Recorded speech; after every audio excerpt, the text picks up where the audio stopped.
Hypocrisy. Ji Lanfang's attack sliced through the earth sword will as easy as a knife through butter. Nevertheless, the earth sword will was resilient and persistent like the earth. So, it reformed after destruction to continue confronting Ji Lanfang's sword will. Then, through sheer persistence, it blocked the attack before the enemy's attack reached its creator. Not bad, commented Zhang Yuqing. How about this? 5 elements sword will. All things in the universe originate from the 5 elements. The 5 elements are the embodiment of balance. He created a sword slash that would alternate between 5 colors symbolizing the elements. Any things that travel faster than the speed of light has broken the balance of the universe, Ji Lanfang replied before casually swinging his sword. His sword will instantly broke the perfect balance in the 5 elements, destroying the sword will. Zhang Yuqing frowned before waving his sword to create a black and white protective film before him. Yin-yang sword will, said Ji Lanfang. Although I pursue speed, I also know the concept of solitary yang cannot exist without yin. At extreme speed, time can be perceived to be slow. Ji Lanfang stabbed his sword, creating a sword will that alternated between speed and slowness. When the stab touched the yin-yang protective shield, it also broke the balance of yin and yang before heading toward Zhang Yuqing.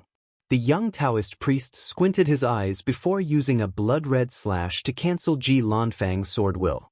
Then, he became serious as he knew this battle would not be as easy as he thought. Try this slaughter sword will. Zhang Yuqing created a second blood-red slash. And when everyone laid eyes on it, they could see a vision of a young swordsman who spent his entire life on the battlefield. The young swordsman killed and killed to temper his swordsmanship. It did not matter whether it was humans, demons, gods, or devils. Everyone and everything felt at his sword, including his friends and family. The only thing the swordsman cared about was tempering his slaughter sword will. The number of lives in his hand was simply incalculable. At some point, he did not care to calculate. A fast sword could prevent slaughter and save lives, said Ji Lanfang. His attack then created a vision of another swordsman in blue. The swordsman appeared before the slaughterer swordsman and cut off his head before he began his mass killing. So, his attack once again defeated Zhang Yuqing's sword will. How annoying, thought the young priest before his sword exuded a weird fluctuation and stopped the opponent's attack. I met a swordsman who believed that the sword was not the best tool for cutting, said Zhang Yuqing with a composed face. He believed space was the ultimate cutting tool. Try his space-cutting sword will.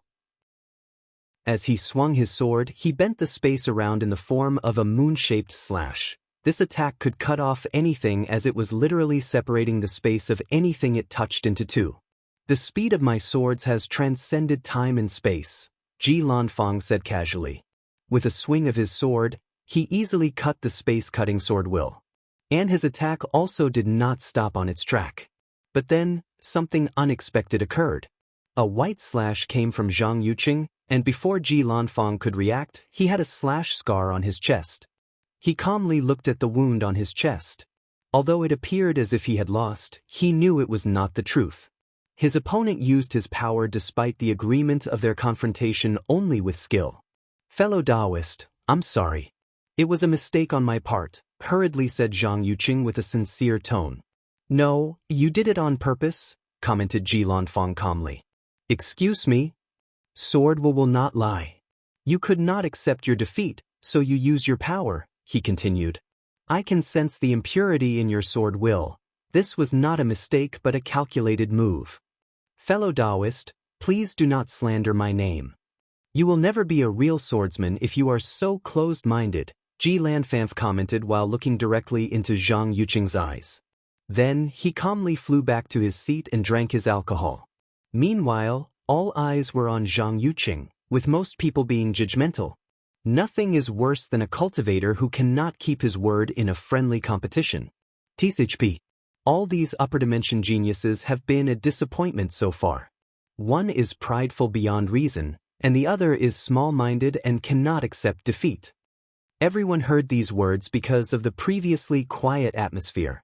So, everyone looked toward the speaker. It was one of the participants whose results could only be described as subpar during the trial. And the person had a shocked look on his face after saying these things, and he became horrified when he felt all the gazes on him. He reached his breaking when he sensed the fury emanating from Zhang Yuqing's body.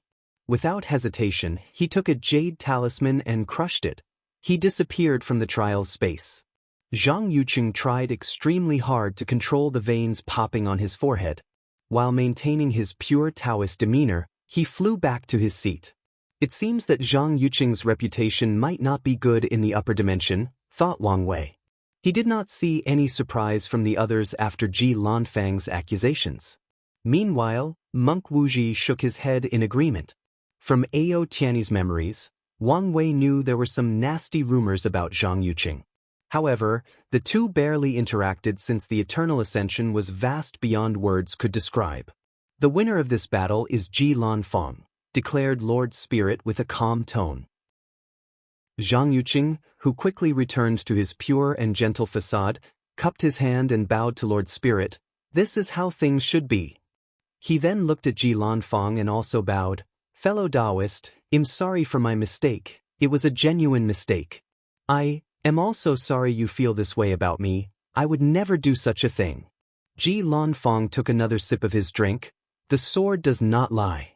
He then closed his eyes to focus on healing his injury. Zhang Yuqing smiled, not minding the latter's response. What a hypocrite, thought Wang Wei. Although there was nothing wrong with the latter's facial expression, he could see the emotions emanating from his body using some of Su Ya's techniques. They were the rage, hatred, annoyance, and the desire to kill. Wang Wei turned his head to look at Tong Ruobing, who was staring at him. What is it? Have you become enamored with me? Well, I can tell you don't have a single chance. Not only because I'm a faithful man, but because my wife is more beautiful, talented, powerful, has a better personality, and is richer and sexier than you. Tong Ruobing rolled her eyes and stopped looking at him. She only stared because she thought he was responsible for the actions of the participants who previously spoke. She thought he placed some spiritual hints on him and wanted to see if she could gather some information based on his facial expression, reaction, and body language. Who is the next challenger? Lord Spirit asked. I am, replied Xianxia as she stood up. After discussing with the patriarch, she first decided to watch things fold out. However, she also wanted to test the strength of these lower dimension geniuses to determine her next step. And who are you challenging? Young Lady Tong, replied Xianxia. She wanted to test the level of the myriad Emperor World's Heaven Chosens and decide whether to prove the Tao there or go somewhere else. Based on her observation, Tong Ruobing was on the upper echelons in terms of strength but was not at the pinnacle. So, she was the best target to test the waters. Moreover, her actions can reduce the suspicions of the others and delay the time they learn of their clan's betrayals, and she can get some destiny after winning. Tong Ruobing? Asked Lord Spirit. I accept the challenge, she replied after a few seconds of pondering. She wanted to test the ground, and starting from 4th place was an excellent way to test the overall strength of these people. From how Wang Wei behaved during his fight with Ao Tianyi, I believe that these people might be here not only for the inheritance, and he also knows something about it. Maybe I can use this opportunity to gather more information. Tong Ruobing knew the importance of knowledge and information. Her interaction with Wu Ming proved their importance as one piece of information fundamentally altered her destiny. Wang Wei's single idea made her one of the most powerful heaven chosen of the myriad Emperor world, granting her a high chance at proving the Tao and achieving immortality. Lord Spirit, what about my previous request? Asked Tong Ruobing. It has been approved. You can fight inside the Trials Pagoda where there is a world with complete laws. Excellent, Tong Ruobing thought. With laws, she can use law resonance and display her full power. Mortal and Immortal Qi. Tong Ruobing and Xianxia entered the pagoda for their battles. A projection appeared in the middle of the participants for them to witness everything. These two found themselves floating above a large plain with mountains and forests in the distance. There were no houses or living habitats, only endless vivid green. They stared at each for a moment, gathering their auras and momentum. Then Xianxia went on the offensive. She waved her to manifest millions of enormous galaxies. Then, she dropped them on her opponent. That attack, thought Tong Ruobing. I did not sense any laws, it's pure energy. It should be star chi? Tong Ruobing pointed at the fallen galaxies and used a decomposition talisman. Her talisman resonated with the laws of this world before activating. It tried to decompose the attack and revert it to its original chi form. Unfortunately, she failed. So, Tong Ruobing quickly used another talisman with a frown. Swallowing talisman, a small rune appeared before Tong Ruobing. Then, it swallowed all the galaxies in a matter of seconds. However, she was not out of danger yet. As soon as she dealt with the galaxies, Tong Ruobing detected her surroundings had changed. On the left side were millions of black spheres, and the other had the same quantity of white spheres. Black and white hole, she thought. And she was correct. The left side had a powerful gravitational pull that wanted to swallow her. Meanwhile, the right side had an equally powerful gravitational push that wanted to squash her into puree fruit. As the person caught in the middle, the feeling of constantly being pushed and pulled by a powerful force was a nightmare. So, Tong Ruobing acted swiftly. Gravity-canceling talisman, she used an instant talisman to cancel the gravitational power of both black and white holes. However, she also went on the offensive. Energy-suppressing talisman. Tong Ruobing noticed the enemy only used pure chi/energy attacks. And all her spells were abnormally powerful. As such, she concluded that there was a 70% chance she was a pure energy cultivator. It would make sense, given Xianxia's identity as a celestial race. Of course, there is also the 20% chance she hid her law power as a trump card. However, if that was the case, Tong Ruobing determined this battle might be harder than anticipated based on how powerful her chi spells were. As for the remaining 10%, it was possible that her chi attacks were more powerful than even her laws, so she only used them for battle. Although this conclusion appeared logical, there were some truths behind it. Pure energy systems were weaker than law ones because they usually created third-class emperors. Laws and Daos were subsets of the Grand Dao source.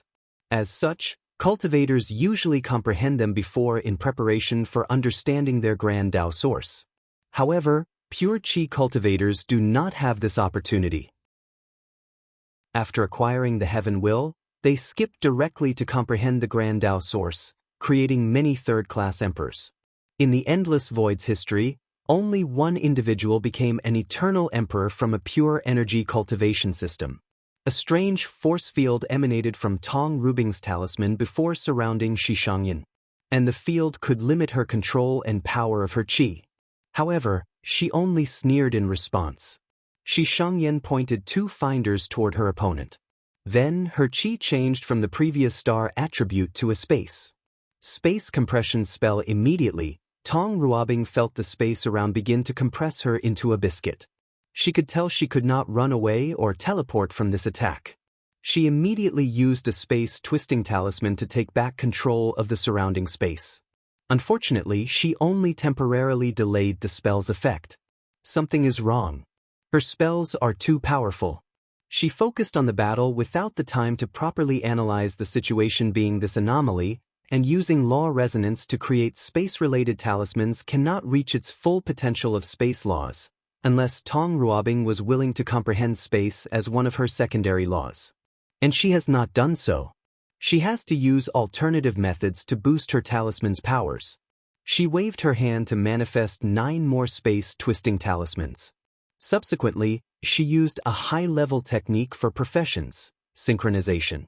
Using many of the same talismans, Tong Ruobing confused them to boost their strength through great control. So, as the 9 talismans in the shape of yellow papers with runes floated before her, they vibrated, linked through a green line before fusing into one.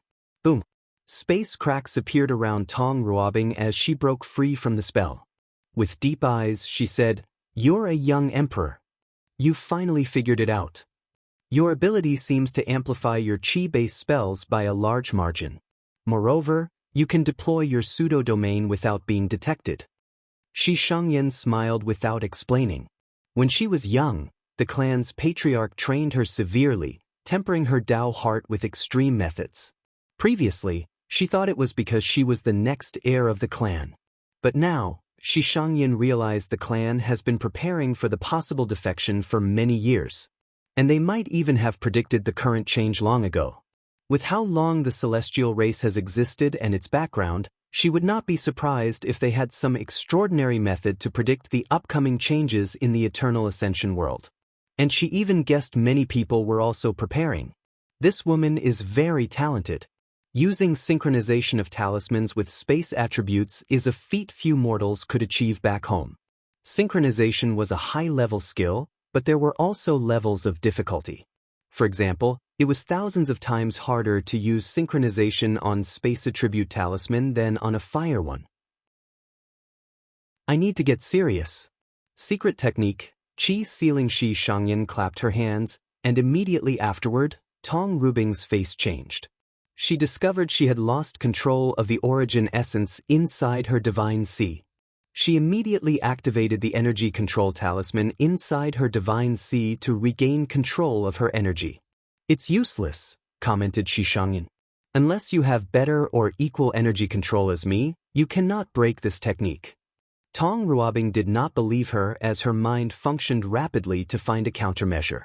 Then, a mysterious will came from her body to block and protect her divine sea. Duyi realm? I can do the same, thought Xianxia. She activated her Duyi realm to boost her secret technique and counter Tong Rubing's Duyi realm.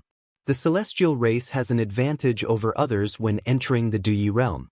Most cultivation system has some form of energy gathering stage. So, as long as they can create a unique qi in that realm, they can enter the Duyi realm. Of course, Heavenly Tao placed restraints on them. The qi they created must meet a certain standard before achieving Duyi. Nevertheless, it is way easier for members of the celestial race to enter compared to ordinary cultivators or other powerful races. After weakening her opponent, Xianxia went for the finishing move. Destruction Qi Beam. A dark purple beam flew out of her finger, traveling with incredible speed toward Tong Ruobing, who quickly reacted. Although she lost control of her origin essence, she still had spiritual power which she could use to control her law. Tong Ruobing then created millions of defensive talismans and synchronized them. Unlike powerful attributes like space, where she is limited by the number of talismans she can synchronize, she had little to no limit on ordinary talismans like defensive ones. Unfortunately, despite creating the ultimate shield, the beam passed through it before stopping 1 inch in front of her heart. Tong Ruobing sighed. I lost. Xianxia then cancelled her attack. Your celestial race is truly blessed. Indeed. The celestial race is considered one of the most blessed races from Tier 1 to 10 in the cultivation journey. Their races can use many powerful qi to supplement their battle prowess. They can even control qi that is based on supreme outlaws like destruction qi or creation qi. And they do not have to pass the outlaw trial by controlling these qis. Many people believed if the celestial race could convert their mortal qi into immortal qi, they would truly be an unmatched race. Unfortunately, this was impossible. Xianxia could not elevate her destruction qi into a higher form of immortal qi. She had to search for it in the source qi space like everyone else. Some mortal qi do not even have an immortal counterpart. As such, it will become useless after she proves the Tao.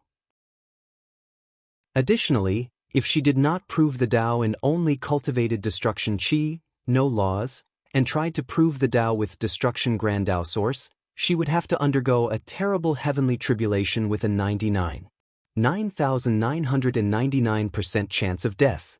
A few of her clans tried to use this loophole to control supreme or outlaw Taos, and they all died under the tribulation. Sovereign Tao. Wang Wei watched the battle and was not surprised by the outcome. According to his calculations, Xianxia had a maximum of 2 leaf strength, slightly weaker than Ao Tianyi's maximum output of 3 leaf if he went all out, hence the reason she is 4th. As for Tong Ruobing, she has the potential to reach the same level of strength with her talisman rune body, but only untapped potential. Currently, she has not even reached the 1 leaf immortal venerable level. Maybe she could barely reach that realm's power through some harsh sacrifice. The celestial race is a blessed one, thought as he analyzed the strength Xianxia displayed. He could also divine information about how they use Qi by watching her use the destruction Qi. They had many advantages from Tier 1 to Tier 10, especially in the Great Emperor realm. For example, if a celestial race only achieved first-class Emperor, they could create Heaven Immortal Qi to grant them Eternal Emperor's battle prowess in Tier 10. Xianxia was the first to exit the pagoda, and with a calm demeanor, she took her seat. Despite her victory, she was not too happy as she could also sense Tong Rubing's potential. With such strength and potential, she is not even the best heaven chosen from the myriad emperor world. She then gazed at Wang Wei. She knew that a Tao overlord was a sign of intelligence and strength. Although people know overlord for their intelligence and luck, their strengths are nothing to ignore. The very reason Heavenly Tao tested them was that their Taos were inherently too powerful.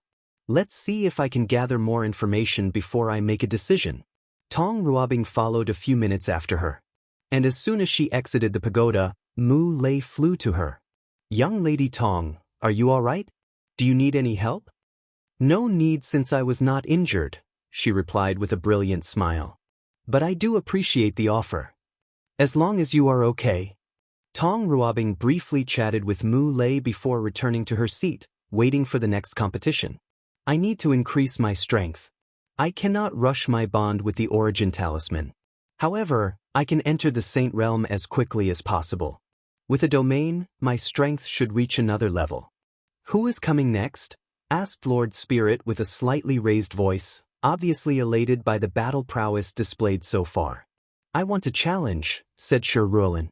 "And my opponent is you," she declared as she pointed. "I refused," replied Wang Wei. "Why?" she asked in a pampering manner as if she was wronged. "I've been in the spotlight too much. Challenge someone else." As he said that, his head shook to point to Chu Luo next to him, while his face showed he was not doing anything. "Fine, I challenge number 1 over there." "You are not my opponent," Chu Luo said calmly. "He, an arrogant one. Do you accept my challenge or not?" asked Ruolin. "As you wish," said Chu Luo before flying to the sky. Wang Wei wanted to warn him not to reveal his 9-extremity foundation but stopped himself. Firstly, Chu Luo will most like not to listen to his warning, especially without any specific explanation. Secondly, if the latter revealed his foundation, it would benefit Wang Wei as the attention would no longer be on him. He did not want to reveal his 9-extremity foundation, so he's been careful since these people's arrival. The only problem is that Chu Luo and possibly Lord Spirit know of its existence after he used some of its power in his fight against Yi Tuizi. So, he could only hope those two would keep their mouths shut. After getting into position, the two began their battle. Chu Luo did not waste time as he went for a powerful attack. Sword of Fate, a gray sword appeared before him. Then, it rushed toward Ruolin with absolute speed. The sword had the power to annihilate fate, similar to Wang Wei's Fate Annihilation Fist. The 9-extremity foundation? Thought Ruolin as she sensed the horror of this attack. She knew she could not survive under an attack compared to a Tao ancestor. So, she acted rapidly as a weird aura emanated from her body. Then the attack's power drastically decreased. Ruolin then punched the sword. Bang! They confronted for a few seconds before she repelled it. The upper-seated players squinted their eyes after seeing Chu Luo's attack. Knowledge about the 9-extremity foundation is more common in the Eternal Ascension world, so they knew about it. Many wanted to establish the best foundation for cultivation before proving the Tao.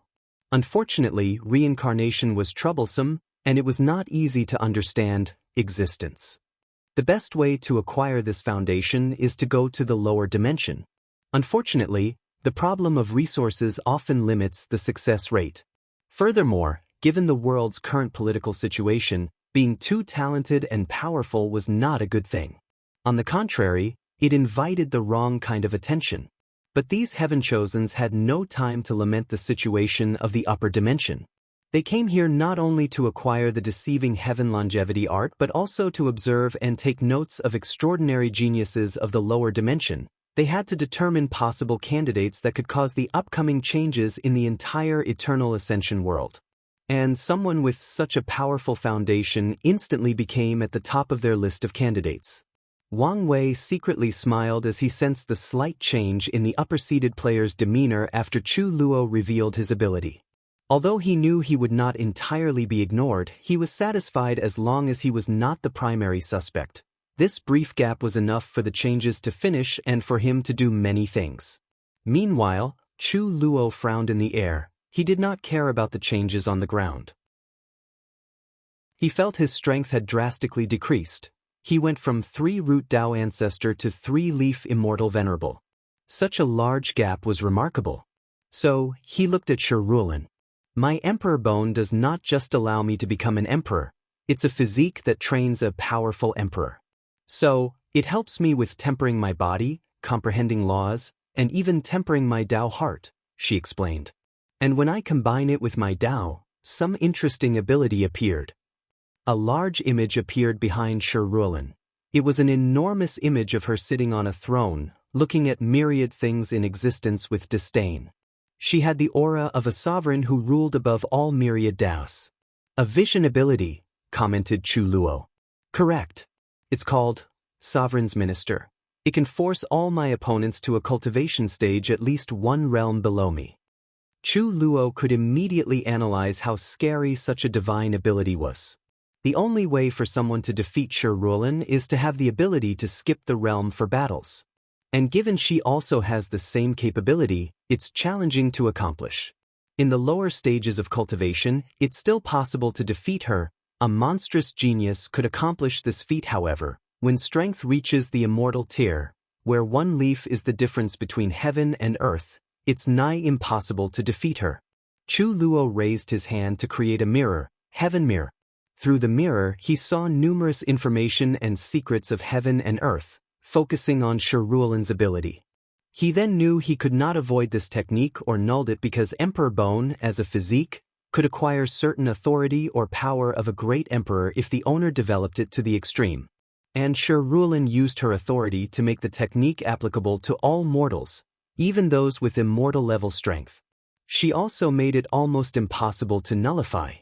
Chu Luo frowned slightly as the mirror continued providing him with information. Then he created a jade seal in the shape of a dragon. Sovereign seal, muttered Shurulan with squinted eyes. Meanwhile, Chu Luo fused the seal into his sea of consciousness, and instantly, his aura elevated to 4-leaf Immortal, the same strength as Shurulan. You're a worthy opponent, commented Shurulan. The flaw of her technique is that it worked on the concept that she is a sovereign, and other people, as her minister, are below her. But if someone could acquire the aura/spirit of a sovereign and have sufficient strength, they can nullify some of the power of her ability and achieve the same cultivation realm as her. And not everyone can do that. Ever since I last fought Xiao Tiandi a few 100,000 years ago, I've never met someone who could nullify my ability. However, you are still destined to lose. I've never lost a battle in the same realm, even to him. Shurulan was not exaggerating.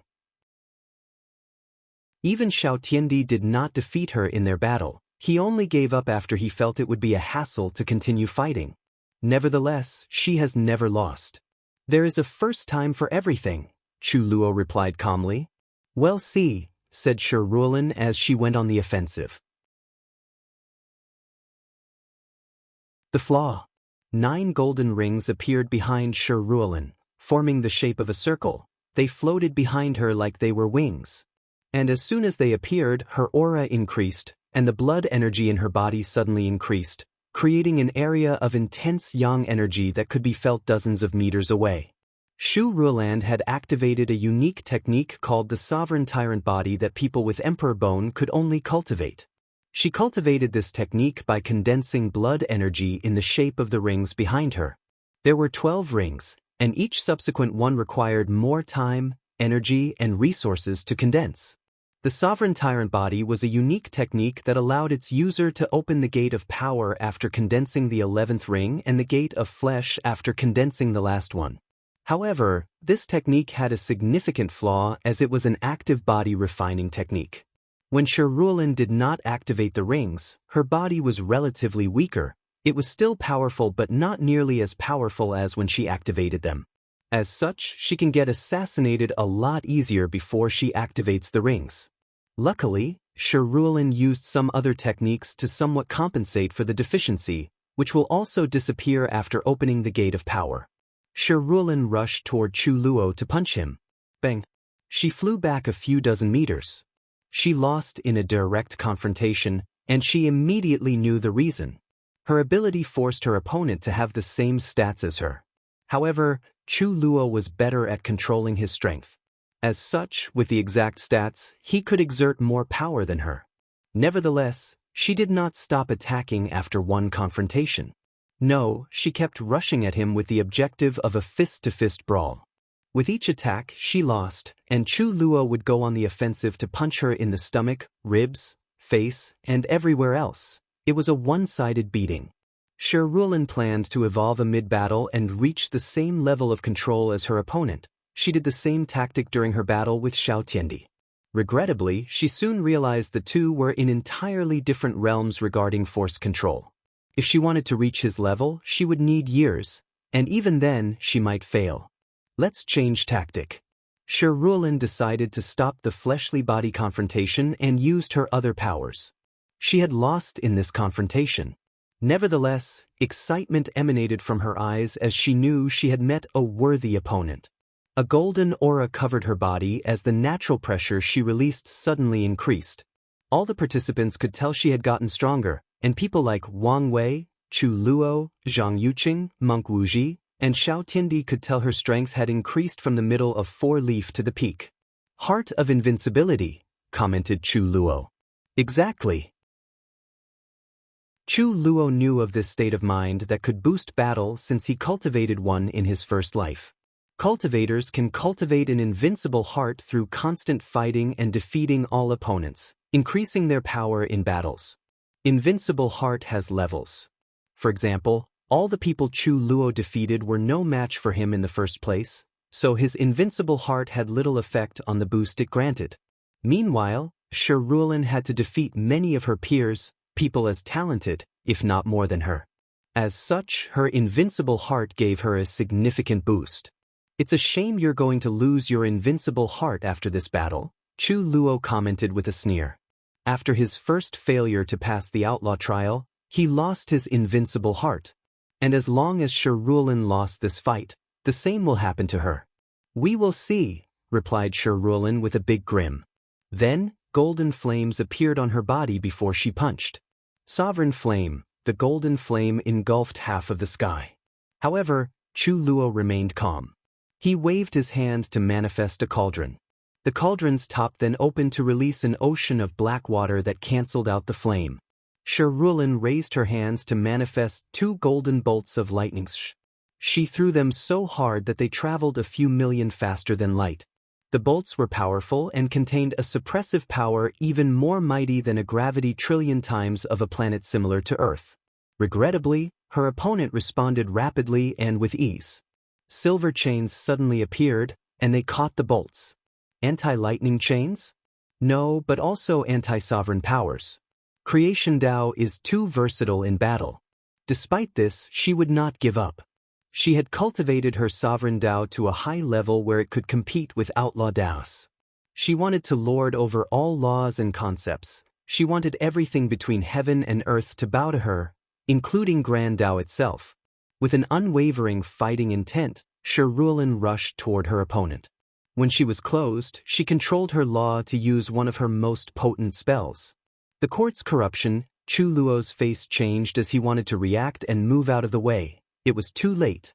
A sword with dragon designs on the hill manifested in Shirulan's hand, and she slashed him. Chu Luo crossed his arm to defend himself, but the attack's potency sent him crashing to the ground, destroying many buildings.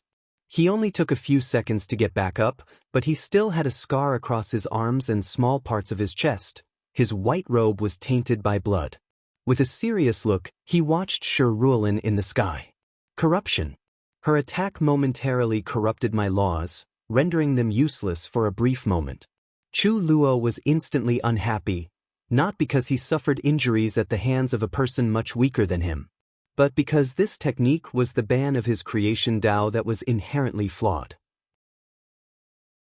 As he sensed his body, he could feel some trace of corruption remaining inside his body. Then, a cauldron appeared before him before a few pills popped out from the inside. After ingesting them, his injured healed at speed visible to the naked eye. "I know the flaw in your creation Tao," Shirulan said. "You can only create items with attributes, but not the attributes themselves. This is why you did not create the black water to extinguish my sovereign flame. You had to create a cauldron that could make water." Ever since Shirulan knew her opponent controlled an outlaw Tao without the aura of a Tao overlord, she knew there would be some restrictions and was on the lookout for them. After seeing the method he used to deal with the flame, she had her suspicions. However, she confirmed her theory when he used those pills to heal his injuries. If Chu Luo was an overlord, he could just create a pill with healing properties instead of creating a cauldron that made healing pills. And if he could use his creation Tao at an even higher level, he should be able to create the concept of healing to help with his injuries. However, when he used the power of other purely conceptual laws, he also had to create a weapon with the attribute of the concept he wanted to utilize, for example, the sort of fate attack he used. That attack was not a choice, but Chu Luo could not directly create fate-related techniques. He can only create weapons with fate-related powers, thus limited in the scope of what he can accomplish with his creation Tao. "So what?" replied Chu Luo, very annoyed. The flaw in his Tao was a sore spot in his heart. It reminded him of all his failures, how he disappointed his parents' efforts, and how he had to watch them sacrifice so much for him in vain. Supreme Outlaw Tao is Supreme Outlaw Tao. No matter the restriction, it is still better than anything you have or will ever have. And I will show its power to you. I would love to see how. Domain activation. Chu Luo was in the incarnation realm, and his domain C had evolved into a towering tree and gave birth to the fruit of laws. So, he had a powerful domain to boost his power. "A domain? I have one too," said Shirulan with laughter as she activated hers. Then, the sky suddenly split into two colors, one golden and the other a misty white and grayish color. A domain confrontation had started. The participants watched with great attention, except for Xiao Tiandi, who only watched with half his eyes closed. Wang Wei also paid great attention since there was some benefit to gather. Empyrean had the power of creation, at the very least, life creation. And to reach that realm, great emperors did not require an understanding of creation Tao beforehand. However, knowledge on the subject drastically increased the success rate of becoming an Empyrean. So, he wanted to use this opportunity to learn something from Chu Luo and prepare his path to becoming an Empyrean. Dui stages? The participants could see two spheres wrestling in the sky, one white-gray and the other golden. Their clashes sent powerful shockwaves throughout the entire small world where the trial took place, forcing everyone to generate shields to protect themselves. On each side of a sphere, Chu Luo and Shirulan looked at each other. The clash of their domains was to determine who had absolute control over the environment and whose domain would give the most significant boosts. At first, the two spheres appeared equal, but after a few minutes of confrontation, the white area began to overwhelm the others. Shirulan gritted her teeth as she mobilized her spiritual strength, qi, and law to help sustain her domain. Unfortunately, since Chu Luo outclassed her in the law department, his domain was the victor. As such, he took over 3/4 of the sky and left the rest for Shirulan to barely defend herself. Creation domain, myriad Tao blade work. Chu Luo waved his hand, and millions of swords appeared in his domain. They were many swords with different attributes: flame sword, thunder sword, sword of death, sword of time, sword of karma, etc. He created each sword with a different attribute before dropping them on his opponent. Shirulan's face changed as she reacted. Dragon protection, countless dragons appeared in her domain, covering her. Unfortunately, the swords destroyed anything that stood in their way. Some dragons were burned, some aged and died, and some underwent samsara. They died in diverse ways, but they all still died. So, Shirulan acted to increase her power. Myriad race protection, she summoned not only dragons but races like phoenixes, rocks, and other demonic races. Push. A sword pierced her shoulder before igniting into a red flame. She could even sense the flame was using her karmic sin as fuel. Shirulan hurriedly used the technique, Sovereign's Pride. As a sovereign, she would never apologize for her actions, no matter how atrocious. Her pride transcended karma. As a sovereign, karma did not affect her. Shirulan created this technique to deal with karma-based attacks. The flame extinguished, and she mobilized her blood energy to heal the damage. At the same time, she also focused on the swords that seemed infinite. World's protection as a ruler above the mundane and extraordinary, all sentient beings worshipped and strived to protect her. As such, it is their duty to protect her.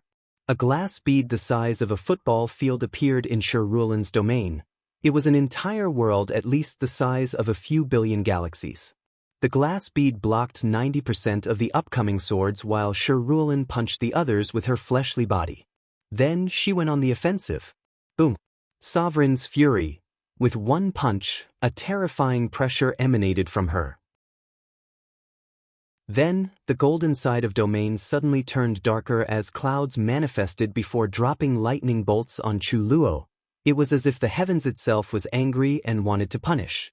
A sovereign's fury eclipses the heaven, thought Chuluo before sneering. He waved his hand to create a round shield with a black tortoise engraving. The shield then released a force field that protected its creator and the domain. Chuluo then created another sword, a space-time sword. The sword pierced the marble, creating cracks before exploding.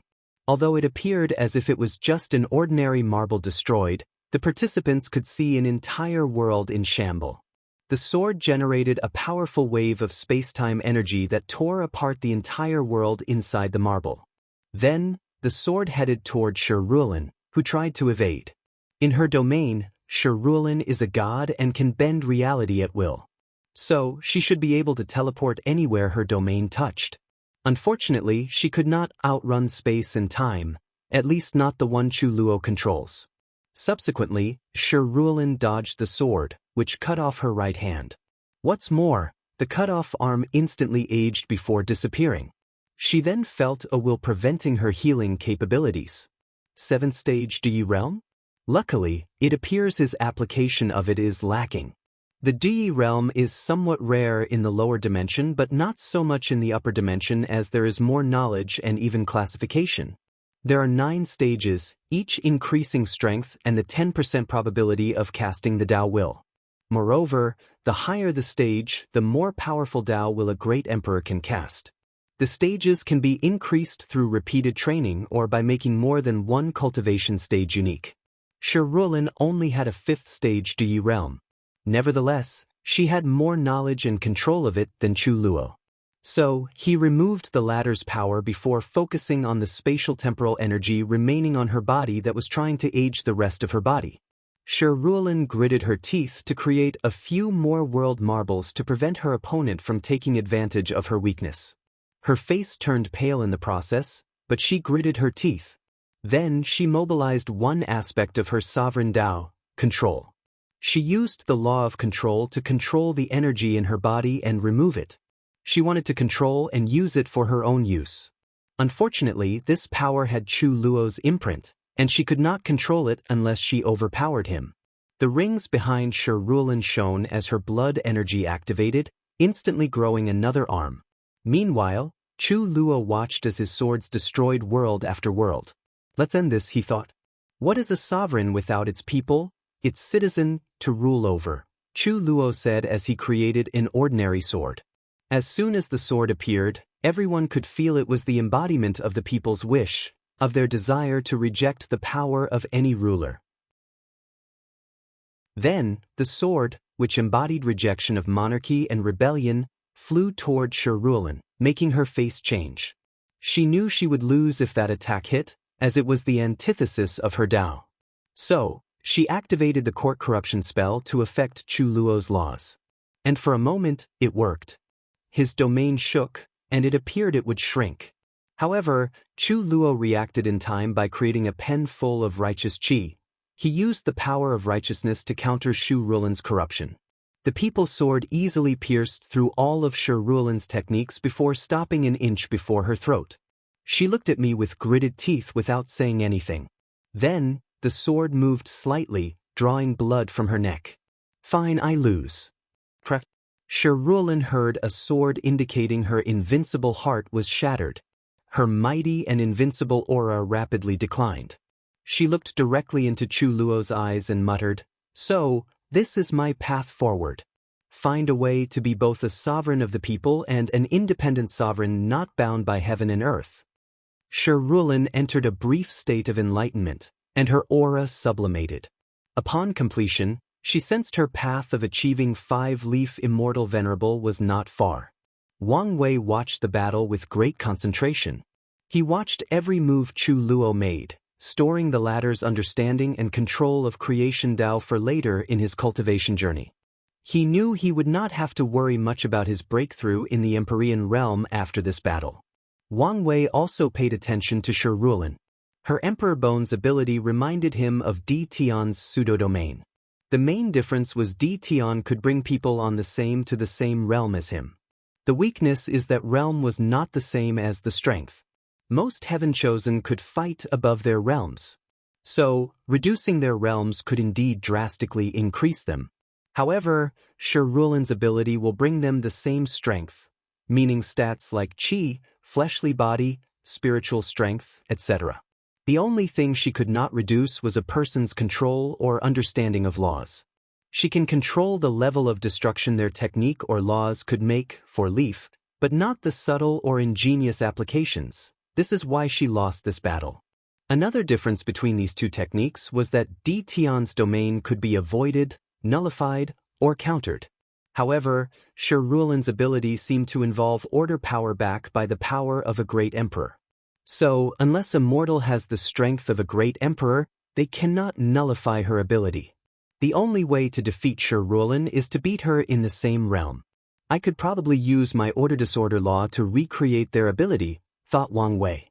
Of course, he knew his method would, at best, be on the same level as Di Tian's. He could never reach Sherulin's level unless he had reached the 10th extremity foundation. But at that point, he has the strength of a great emperor. Why would he need to use this technique? No, it can be useful. If the technique could work on a great emperor, I could lower their cultivation realm to the same as me and easily defeat them. If he had the 10 extremity foundation and load a third-class emperor's realm to the quasi-emperor realm, he would easily slaughter the latter. Wang Wei mentally shook his head as he realized such a technique was too impractical given all the requirements to be useful. The two physiques history. Chu Luo's fighting style seems to be using his opponent's opposite Dao to crush them, observed Wang Wei during the battle. With how diverse creation Dao was, he understood why this fighting method was used. However, it would not work for him since he fused his opposite, freedom, into his fate Dao. And even if he did, this tactic would not work on him since his Dao tree turned silver. At best, Chu Luo could be equal if he used freedom Dao against him. Chu Luo is the victor, announced Lord Spirit with evident joy in his tone. While people wondered why the happiness, only Lord Spirit knew the exact reason. According to the agreement his master made, as long as Sherulin and Xiao Tiandi lost a battle, they could expel all the upper-seeded players back to the upper dimension, not allowing them to participate in the final part of this trial. Now, one of the two was defeated. Wang Wei, don't let me down, thought Lord Spirit. Who wants to go next? Me. Everyone looked up to see Sherulin was the one who answered. Lady Sher, you want to challenge again? Yes, and this time, I'm challenging Wang Wei. I refuse, said Wang Wei immediately. But, are you looking down on me? No, it's because your ability is too disgusting. Sherulin's lips twitched. This was not the first time someone had said that about her ability. Fine, you don't have to fight me. But show me how you would deal with my ability. What method you would use to have the same cultivation realm as me. Sherulin felt that Wang Wei should have a method similar to Chu Luo that would allow him to keep the same strength as her, and she wanted to know. Meanwhile, Wang Wei pondered for a moment before agreeing. The image of a purple star appeared above Wang Wei, illuminating the surrounding. The star was noble, mighty, and released the aura of a born ruler. The East Purple Star, Also known as the Sovereign Star, muttered Sherulin. She could tell the latter used his fate Dao to change his fate to that of a sovereign. With this method, she would not be able to suppress him to a realm below her. That should work, Sherulin said before looking at Ji Lanfang and the other lower-seated players. Then she flew back to her seat. Although she wanted to ask them the same question, she did not. These people's strengths were too weak compared to hers. Ji Lanfang was the only one with 1 leaf strength, while the rest only had the potential to reach that level. Even if they had a method, they would still be suppressed because of the vast difference. And Sherulin was correct in that they thought of a way in case they needed to fight her. Ji Lanfang thought of using all the King Dao swordmanships he knew to create the aura of a sovereign. Tong Ruobing would use an aura-changing talisman to acquire the bearing of a ruler. Shi Qian could connect to the karma of mortals in her homeworld, forcing them to give her the position of a sovereign. Meanwhile, Jin Huhua was technically a ruler. The 3-legged crows were the royal family of the Golden Crow race, so she had the aura of a sovereign. Now that everything is settled, who is the next? Lord Spirit did not finish his words as a terrible sound echoed in the lobby, forcing everyone to hold their ears. Everyone then looked in Xiao Tiandi's direction to see a talisman floating before him, which was the noise source. "You know the deal," said a female voice from the talisman. "The sound won't stop until you move." The terrible sound ended, but that's because Xiao Tiandi was now the only person who could hear it. His mouth twitched in aggravation. This was not the first time his master had done something similar to motivate him. And he knew the talisman would not stop no matter what method he tried, and Xiao Tiandi could not destroy it even if he could somehow use the power of a great emperor. "Damn it, all right," he said as he stood up, his eyes still a little closed. He looked around at the others before his eyes stopped on Wang Wei. "I guess it's you. Let's get this over with." Wang Wei frowned. "Young Master Wang Wei, please not reject," said Lord Spirit. Wang Wei gave him a look and realized there was something more. Then, his senses told him to fight the latter as it would benefit him. "Fine," he responded before flying into the sky as Xiao Tiandi followed him. They looked at each for a few seconds. "For some odd and unexplainable reason, I don't like you," suddenly commented Xiao Tiandi. "Many people don't like me. It could be because I'm more handsome than them, more powerful, savvier, and has a hotter wife. Pick one, and it will be enough." Xiao Tiandi was speechless. His appearance was not that bad, and he just looked off because he did not care for his appearance. As for being more powerful, no one in the younger generation has defeated him, including Zhang Yuqing and Man Wuji. When it comes to Dao Companion, he had his beautiful master. Although they were not together, he firmly believed it was only a matter of time.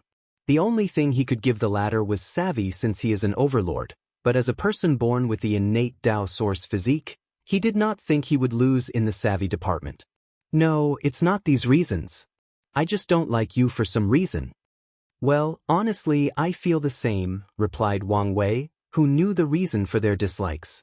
The innate Dao source physique and innate paragon soul are often called destined enemies. Long ago, Xiao Tiandi's physique was considered the best for cultivation. However, that was until innate paragon souls appeared, which was both an acquired and innate physique. Some people can be born with an innate paragon soul, or a paragon could use countless paragon-level resources similar to world essence to nourish an unborn child in the womb.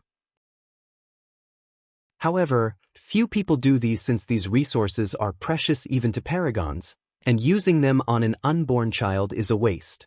Another reason is the high level of success. More often than not, the child will be unable to properly absorb these resources and fail to elevate their newborn soul to that level. And there is also a chance of overpowering the child's soul, causing irreparable damage. Nevertheless, the first person to ever have an innate paragon soul got through acquired means, and his name was Paragon Red Dust. Red Dust was conceived in a time of the Eternal Ascension world when a man with the title of Truth Seeker reigned supreme. He was a boundless paragon with unmatched power.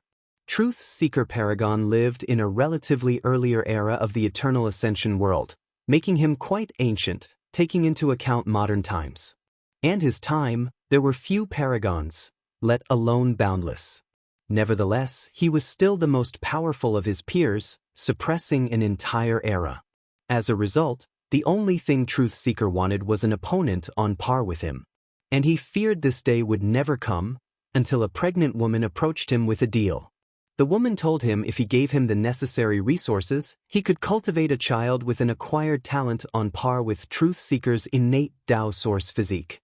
Intrigued, the Paragon agreed. Hence, Red Dust was born, the first person with an innate Paragon soul. Truthseeker taught the child everything he knew and also gave him the resources he needed to reach the same realm as him. This was not the first time he had done such a thing, since he always wanted someone who could give him a challenge. Unfortunately, things proceeded beyond his calculations. Truthseeker was a prideful and arrogant man. He wanted someone who could give him a worthy challenge, but he could also defeat whenever he pleased. Unfortunately, Red Dust was his equal in every way possible. Even when he tried his best, he could not defeat the latter, a fact that shattered his pride. On the other hand, Red Dust was also not happy with the outcome of their battle.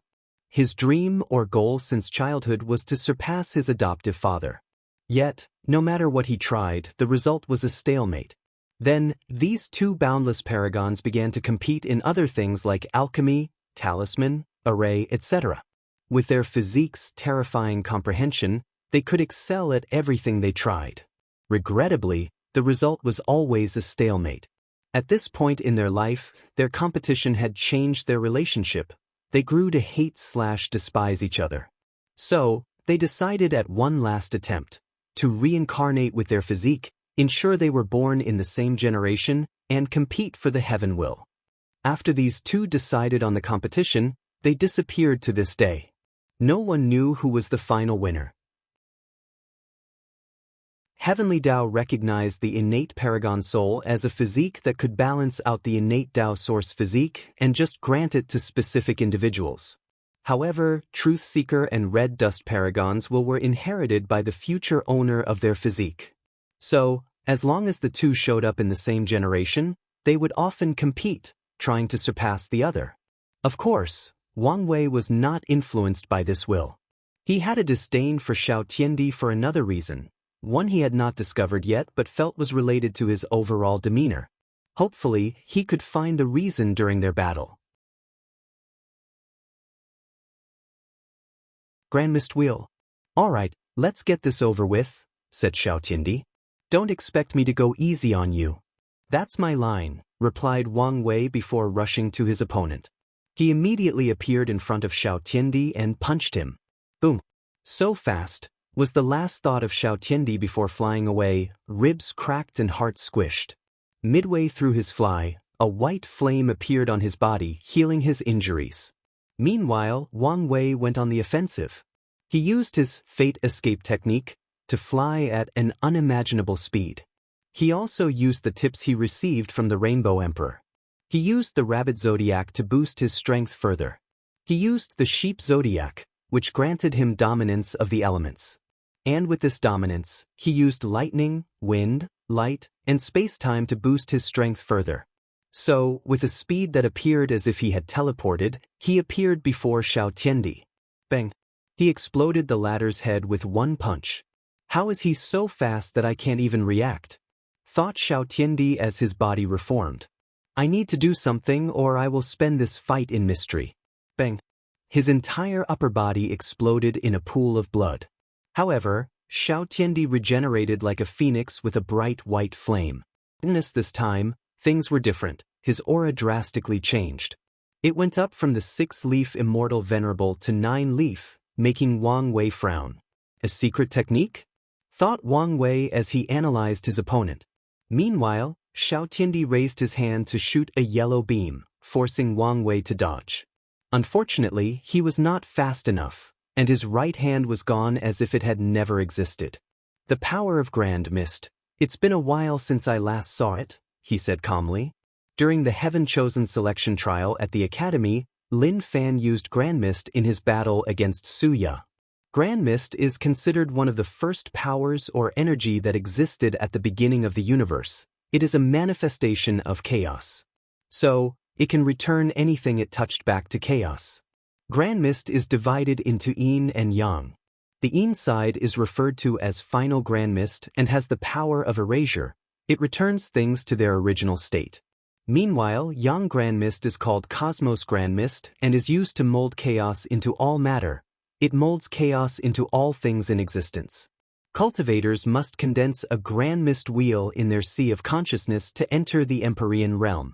Through this wheel, they can control Cosmos Grand Mist to create life and other things. Many thoughts flashed in Wang Wei's mind as he looked at his missing arm. Then, a purple flame appeared on the missing arm, burning off the power of Grand Mist with the chaos flame in his heart. Xiao Tiandi did not give his opponent time to breathe. He turned his final Grand Mist into a sword that resembled a lightsaber. Then he rushed toward Wang Wei to slash him. Oddly though, the opponent easily dodged his attack.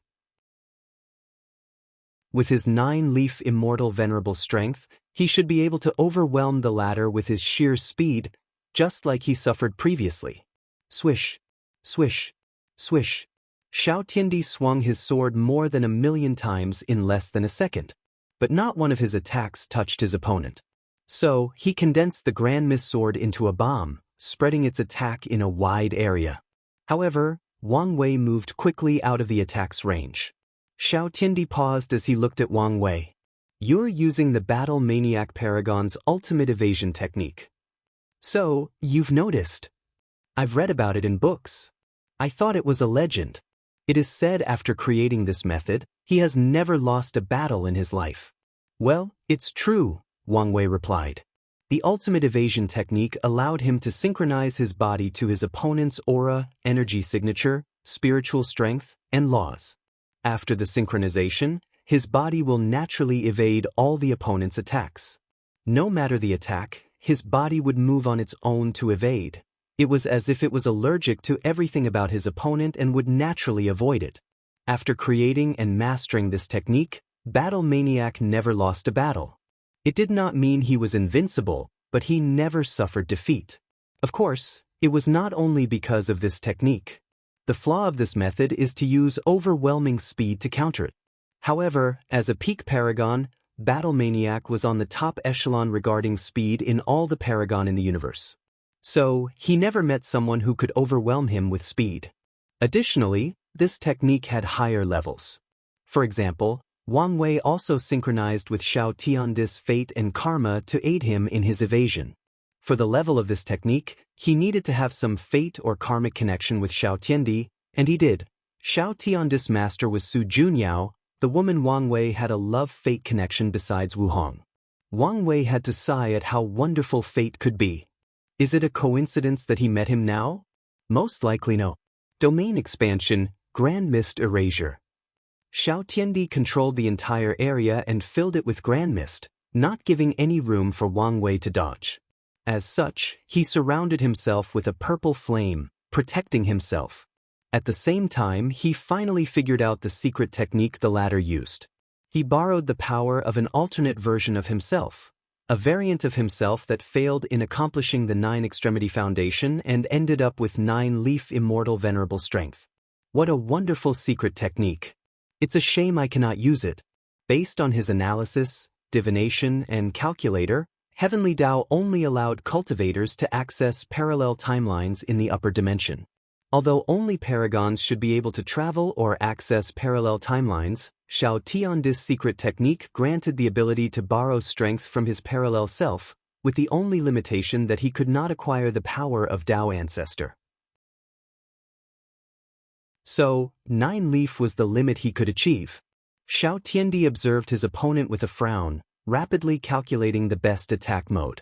Secret technique, Rock Infinite Speed. 2 large energy wings appeared behind him, while the phantom of a bird or fish manifested behind him. It was the image of a rock.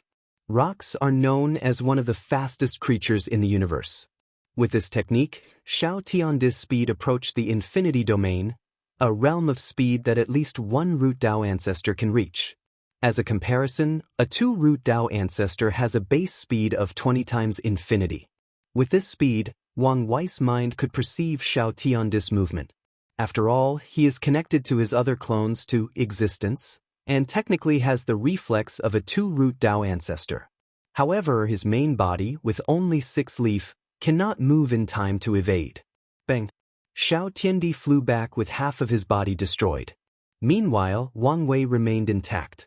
At the last minute, he used the Pig Zodiac ability to absorb the attack and redirected it before his opponent could even react. Xiao Tiandi frowned as he felt something was wrong. He should not be able to absorb an attack approaching one root Dao ancestor. Is he secretly a 9-extremity foundation? He thought of how Wang Wei previously hid his battle with Ao Tianyi, making him a little suspicious. So, he used another technique to manifest a third eye on his forehead. He stored the power in his acupoints? That would make sense. I also sense Devour Law. While Xiao Tiandi analyzed the situation, his body rapidly regenerated, making Wang Wei frown as he also detected something. I thought his main Dao was Lesser Chaos. But now I know his main Dao is Dream. He converted his injury into a dream. So, it was as if they never occurred. Wang Wei always knew there were 2 different Chaos Dao, but he never knew the exact classification until he received Ao Tianyi's memories. Lesser Chaos Dao referred to the Dao Lin Fan cultivated before he became an outlaw.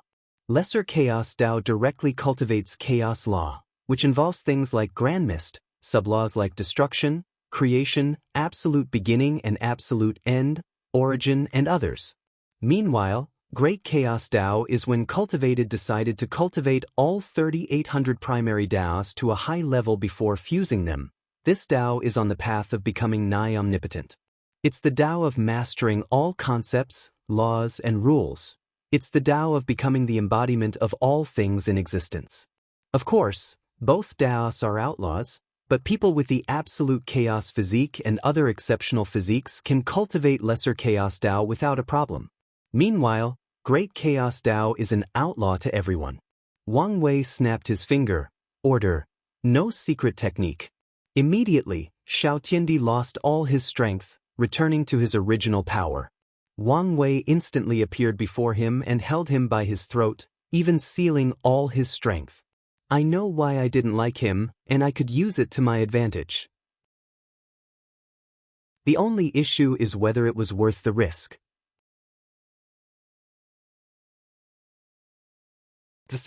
Thanks to Janish and many others who donated gifts, they sponsored this chapter. Wang Wei scanned Xiao Tiandi's body with his divine sense and almost smacked his lips. He could feel a terrifying power preventing anyone from accessing Xiao Tiandi's physique. The power protected his blood and even his hair and teeth. Ignoring the latter's attempt to get rid of his seal, Wang Wei looked at Lord Spirit, who happily announced he was the winner. Finally, Wang Wei released Xiao Tiandi from his grip. As the winner of this battle, he won a great deal of destiny, even more than he anticipated. Furthermore, Wang Wei could feel that a vision was about to appear due to his innate paragon soul defeating the innate Dao source physique. He quickly calculated that it was one of the reasons he acquired so much destiny from Xiao Tiandi. Nevertheless, this was unimportant since he did not want the vision to appear as it could reveal his soul.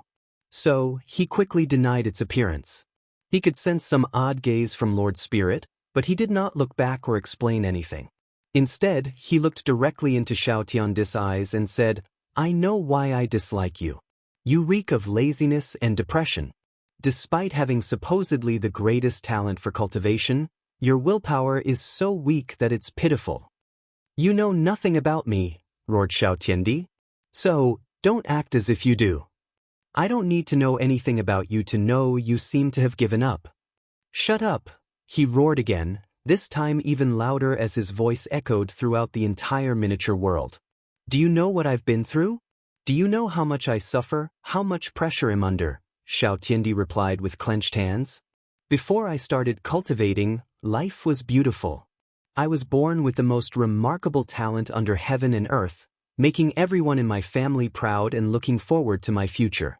I was lucky to meet my master, who cared for and protected me. She was the only one who saw the real me, not the Xiao Tiandi with the innate Dao source physique. However, everything changed when I began my cultivation journey and learned about the world. My talent was not a gift, it was a curse. Every time I made progress, every time I made an achievement, every time my reputation soared, I could feel it. The gaze of the 2 suns and 7 moons. And it was not a friendly gaze. They saw me as nothing but a nuisance, a problem that had to be dealt with eventually. They saw me as an eventual threat to their reign. So, in response, you made yourself smaller to not get their attention? You wasted your potential by wailing in self-pity, cursing at unfair the world was? Asked Wang with a sneer and great disdain. He finally understood why Xiao Tiandi did not even attempt the 9-extremity foundation or even try cultivating an outlaw Dao. Wang Wei guessed this was the excuse he used to not even enter the Di realm since he could not sense its power on the ladder. I had no choice, quickly replied Xiao Tiandi, his voice raised to the point of roaring again. This was the only way to survive and protect me, my family, and my master. I had to look unthreatened to them. I had to waste my potential. Wang Wei looked down at the other upper-seated players. He could sense fear, frustration, and unwillingness in Shi Ruolin and Xianxia. Even Ao Tianyi, who managed to regain some bearing, felt some emotions similar to this. Meanwhile, Zhang Yuqing gloated despite his face looking peaceful and normal, and Monk Wuji lowered his head, showing shame and regret. I finally understand why the upper and lower dimension is separated, Wang Wei said calmly. In the endless void, there can only be 3,000 great emperors in each generation. As quintillion upon quintillion of races competes for these spots. And usually only the best of the best gets to sit on the throne. Only the best have a chance at achieving eternity and escaping the shackles of death. Meanwhile, Heaven Wills is probably so common on the upper dimension that you treat it as an ordinary resource. With this mindset, without the pressure to be the absolute best, without the threat of death, the emperors you cultivate are ordinary, weak, underachievers, complacent, and weak-willed. Unfortunately, that zeitgeist has been passed down to you, the younger generation. What are you trying to say? Asked Xiao Tiandi with gritted teeth. I bet there is a revolution against the so-called 2 suns and 7 moons you mentioned, and the main lead of it are the emperors from the lower dimension, am I right? Xiao Tiandi did not answer, so Wang Wei sneered before continuing. These people know their struggle is futile, but they never give up. Even if they knew there was no hope, no future, and even if they knew they would suffer terrible consequences for their actions, they did not give up on trying to break the current situation. But you gave up. No, even worse, you didn't even try. The sneer on Wang Wei's face was simply disgusting to look at this point. And he had his reason to despise Xiao Tiandi so much. The moment he learned about these 7 parasites, and even the other 2 who might have surpassed the Paragon realm, he did not give up. Instead, he began to plan out how he would deal with the situation and find a way to break the game. His current words and actions were part of his plan. He wanted to instill the idea of rebellion into these people, hoping they could make some changes when they returned. As such, when he ascended, he would have allies and did not have to start from scratch. Even if these geniuses did not publicly revolt, his plan would succeed as long as they secretly supported the rebellion.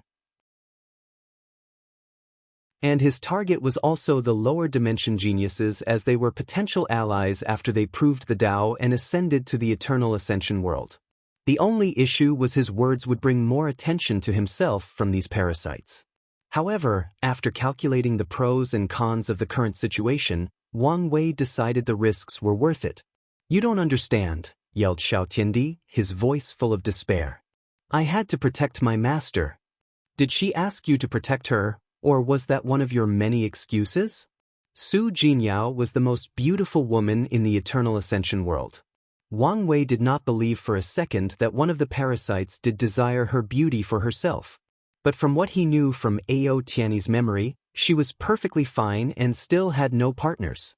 As such, he knew she must have her ways of protecting herself. You ignorant fool! You have no idea the power they have. You cannot fathom the difference in power between Tier 12 and 11. Paragons reign supreme, they are almighty. Wang Wei internally sighed as he could sense the other upper-seated players agreed with this sentiment. He could tell these kids were brainwashed to believe such a thing. Meanwhile, with a quick check of the lower-seated players, he could sense they were all sneering, some openly while most were secret. To these people who had to fight their entire life to sit on the throne, They would never let anyone stay in their way to power. And many of them would rather die than bend their heads to give in to any authoritarian figures. They will respect powerhouses but never cower in fear before them. That may be true, replied Wang Wei. But there are many ways to fight a war. Is the enemy too powerful? Okay, I'll hide and cultivate until I reach the same height as them. The solution is not working? Alright, I'll leave to search for allies that could deal with my enemy, even if this meant I could be inviting a wolf into the nest. Anything is better than just giving up and accepting my fate. You don't understand, Xiao Tiandi repeated nonstop.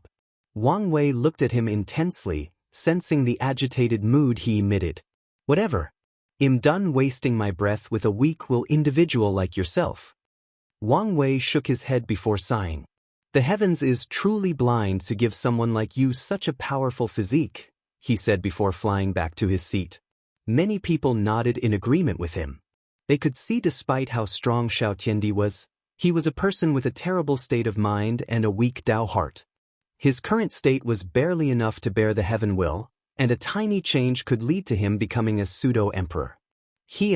Softly coughed Lord Spirit, trying to look as if he did not just hear things that would be considered blasphemy in the upper dimension. The combat aspect of the trial is officially finished.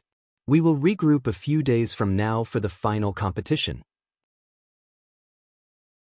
This Lord Spirit did not even care about points for the combat aspect of this trial. So, what are the criteria he is using to choose the final inheritor? Thought Wang Wei with squinted eyes. He then gazed at Zhang Yuqing, who was secretly fuming and trying his best to hide his intense killing desire. Without saying anything more, he flew to his mansion before leaving a secret message to someone through divine sense. Come see me. I have something important to give you.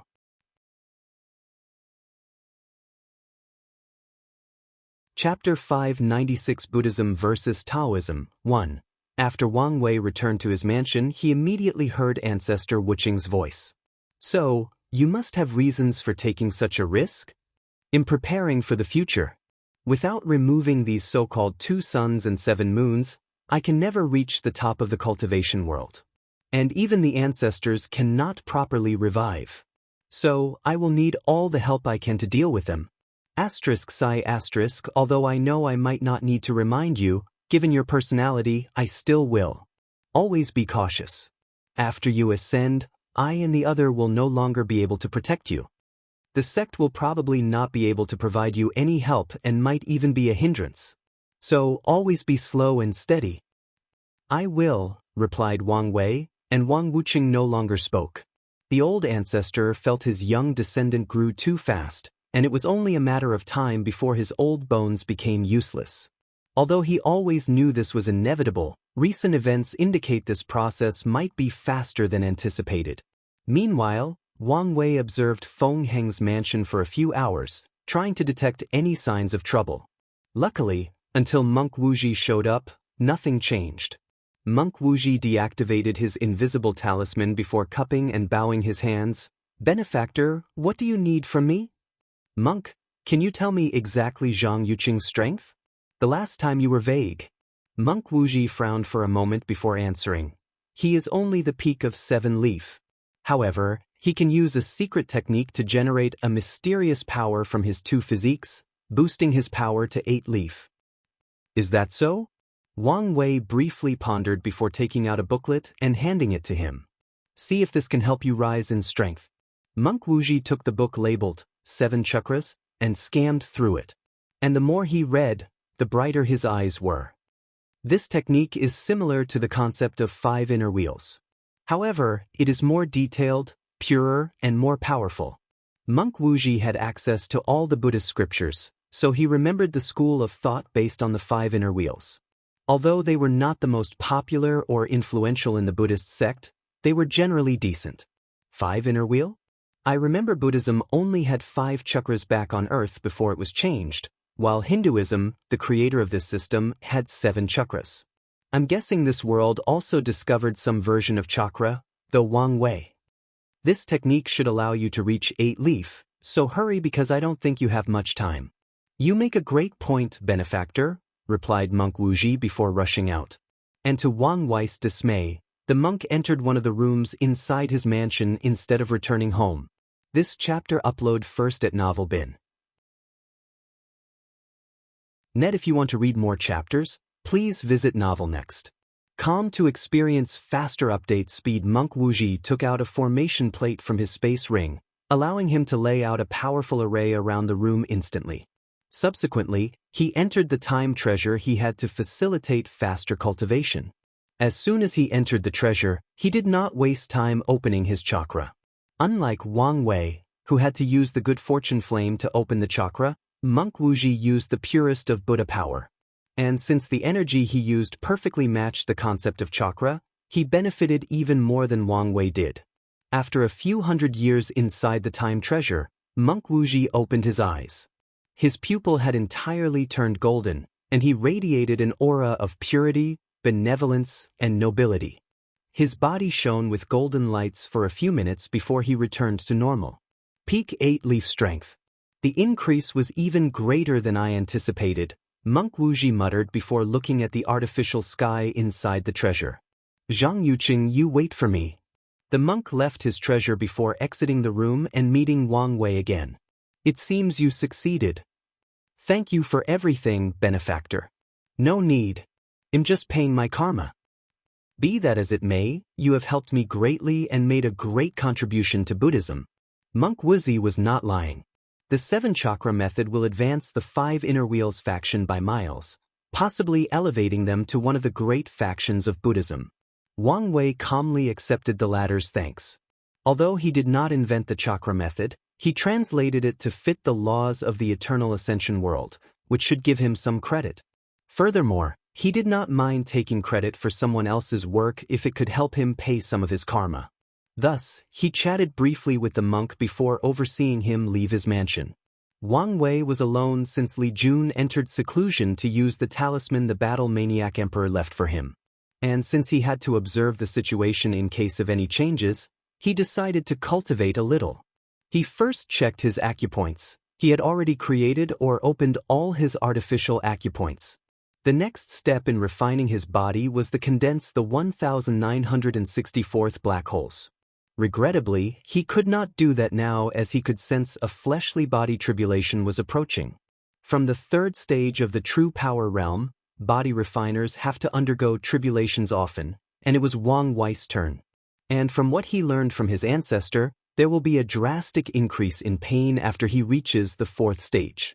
According to the ancient desolate paragon, the pain is so intense that most cultivators give up trying to open the gate of power.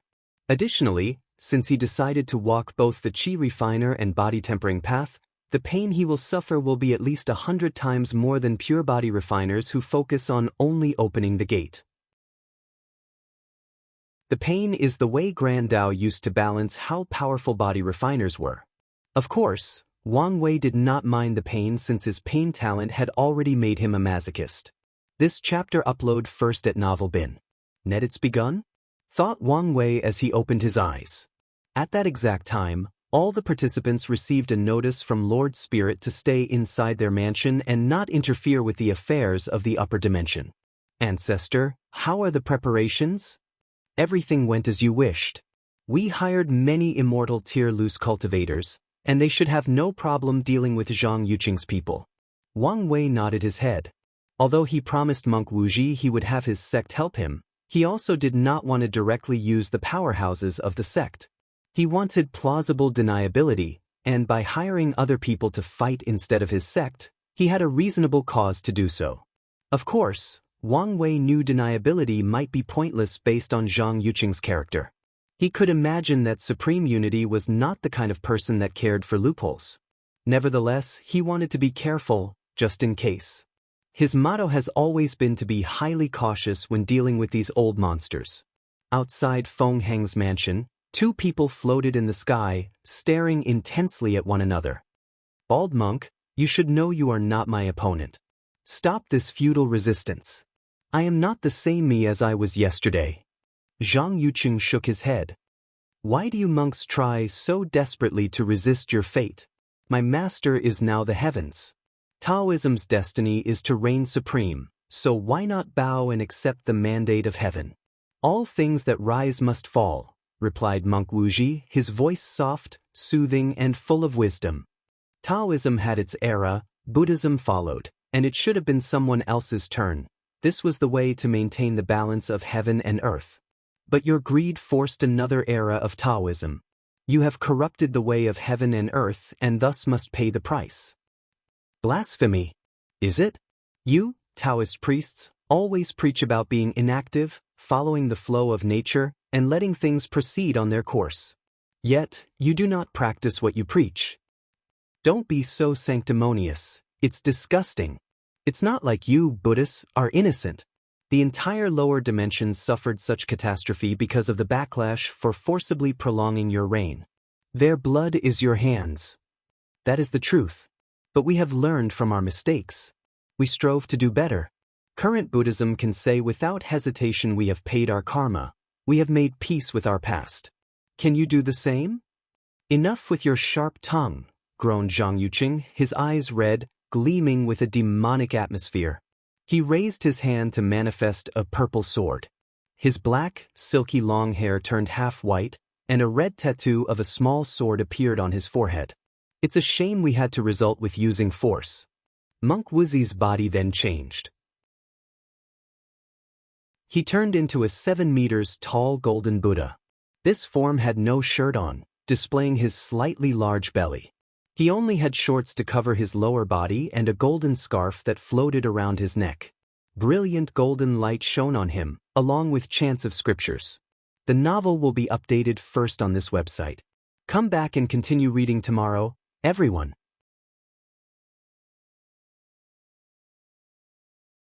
Chapter 597 Buddhism versus Taoism. 2.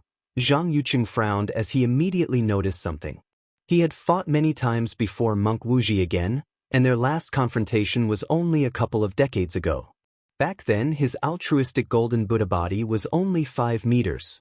He knew the altruistic golden Buddha body was a great body refining technique with 12 layers. With each layer, a monk would grow 1 meter. Despite how powerful the technique was, only a few people could cultivate it because it required a deep understanding of Buddhism, a lot of incense, and merit. Wuxia was the most talented younger generation of Buddhism, and he only cultivated it to the 5th level after millions of years. But now, after just a few decades, he went 2 levels. This could only mean 2 things. There was a catastrophe and he saved billions of lives. Or, he was enlightened and created something that would greatly benefit Buddhism.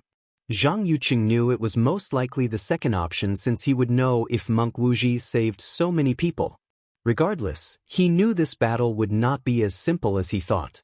Due to a lack of knowledge or information, Zhang Yuqing knew that something out of his expectations might occur with each passing minute. Furthermore, his master warned him of the possibility of the Tao opening sects air in the lower dimension intervening in his battle. After analyzing the situation, he decided to end this battle as quickly as possible. Wuxia has no limits. Infinite swords, a black and white diagram covered the entire sky. And from that diagram, swords began to fall, with no indication of stopping. Each sword had the power to eradicate thousands of tiny universes, and there was an infinite amount of them. Monk Wuxia immediately knew his opponent was going for the kill after seeing this attack. Out of the 5 elements and 3 realms, Buddha is a supreme being that has transcended the 5 elements of all matters. It is also detached from the mundane realms, the realm of the dead, and the realm of the spirit. After using this technique, all the swords passed through monk Wuxia's body as if he was non-existent. With this technique, he entered a state of intangibility similar to Wang Wei's nothingness Tao. Monk Wuxia could see the shock on his opponent's face, and he knew the reason. In their last confrontation, he could not achieve this level of intangibility. Wuxia involved the concept of everything being born from nothing, so his technique should be useless to a high-level spell like the one Zhang Yuqing used. However, the current him was not him of yesterday. Without giving the latter a chance to brief, monk Wuxia went on the offensive. Buddha's light, call of Samsa. Monk Wuxia first took a prayer stance with his palms touching before putting one hand forward. A bright and pure golden light emanated from his hand, illuminating the dark night. The light was so bright that, for a moment, it appeared as if the sun had resurfaced, signaling the end of the darkness known as the night. The golden light did not affect the diagram above them, nor did it affect the falling swords. The light directly attacked Zhang Yuqing. Do it. You know you want it. This chapter upload first at Novel Bin. Net if you want to read more chapters, please visit Novel Next. Com to experience faster update speed. That's right. Life is hard, so why struggle? End this misery and relieve your burden by entering samsara. That's right. This is the best place. You can forget your problems, pain, and suffering. You can be free. Zhang Yuqing groaned as he felt a massive headache. He could not concentrate with millions of whispers tempting him to give up on his life and enter samsara. He could feel his will to live rapidly diminish, and each voice's reasons to do so became more convincing. Zhang Yuqing could feel his spirit falling into an eternal abyss full of despair and negative emotions. He screamed, waking up from the terror. The voices continued, but he took advantage of this brief clarity to act. He manifested a twofold shield inside his sea of consciousness to defend his soul. The first shield contained yin-yang power, with a heavy focus on the yin side since it was related to the soul. Wuji came before yin and yang and can evolve into yin-yang. So, his Wujitao body was a yin-yang body with even more abilities. For the second layer of the shield, Zhang Yuqing condensed all the defensive and soul-related sword wills he knew. With these two levels of protection, he reduced the voices to the point where he could ignore them. But Monk Wuji would not let things proceed smoothly. Soul-sundering bell. A bronze bell appeared above Monk Wuji, ringing so loud that it echoed in the soul. Zhang Yuqing's noise bled as the vibration from the soul directly injured his soul. However, the Taoist priest gritted his teeth before also going on the offensive. He swung his sword, using a superb technique. Wuji sword, the unmanifest sword, golden blood spewed from Monk Wuji's body as a diagonal scar appeared on his chest. He could not sense, see, or detect the slash in any shape or form. In Taoism, Wuji symbolizes the unmanifest, the unknown, the undetectable, and the non-existent. Meanwhile, Taji, the successor of Wuji, symbolizes the manifest or the physical. Monk Wuji has often suffered against that sword since he could not detect it with his eyes, his reaction, his danger sense, his divine sense, or even secret techniques. At least before that was the case. Buddha's benevolence. Buddha once cut off a piece of his body to feed a starving animal. His benevolence grants him power. Monk Wuji's aura suddenly increased, and when a second slash appeared on his body, forming the X shape, his aura further strengthened. With his technique, he can boost his power with every injury. This chapter upload first at Novel Bin. Net then, the monk's golden body rushed toward Zhang Yuqing to fight him head-on. Wuji wanted to limit his opponent's use of the sword while he took the time to execute the ability he developed after opening his crown chakra. Inside the mansion, Wang Wei witnessed the battle through a formation. I should not underestimate these heaven chosens from the upper dimension. Their use of Dui realm is phenomenal. He could sense that every attack Monk Wuji and Zhang Yuqing used was boosted by their Dui realm. It magnified their chi/energy, spiritual strength, physical force, and even laws. The subtle and ingenious way they use this power is something Wang Wei just recently learned from the battle maniac Paragon. One of the main reasons that eternal emperors are so powerful is their Dao Will's boost. It is not just a method to eliminate other emperors' imprints, but a method that augmented their overall power. The Dao Will is why it is hard for insurgents to reach the pseudo and eternal emperor level of power, and the reasons that it is statistically impossible to become an insurgent on par with everlasting Empyreans. Monk Wuji is not bad. I thought his main law was nirvana, but it appeared his main Dao is soul. As for Zhang Yuqing's Wuji, Wang Wei observed carefully, fully immersed in the Taoist priest's use of Wuji law.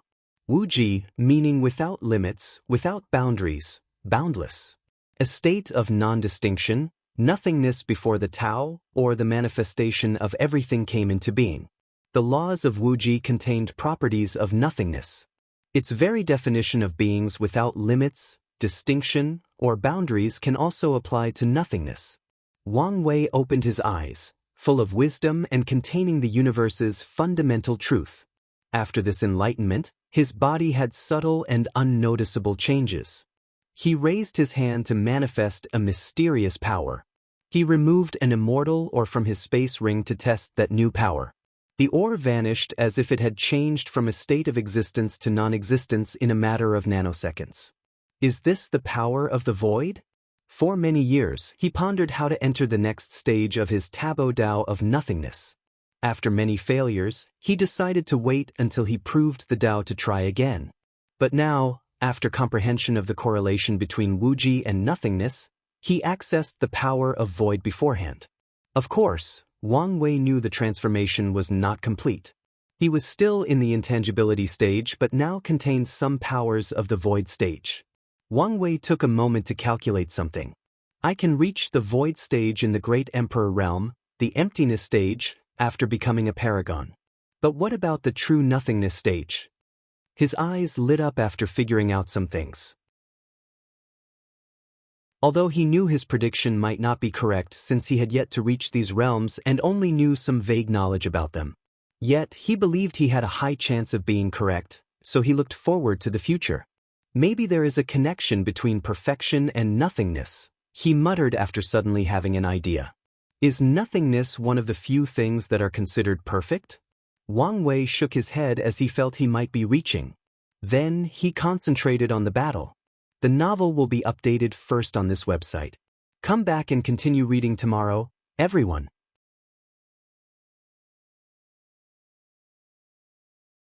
Chapter 598, Buddhism versus Taoism. 3. I wonder whether the Di realm will evolve into Tao will after I reach the 10th extremity? Or, at least, a pseudo-version of it, thought Wang Wei as he looked at Monk Wuji and Zhang Yuqing's clash of the Di realm. They were on the 9th stage, which is normal for most people who attempt to complete the 9 extremity foundation.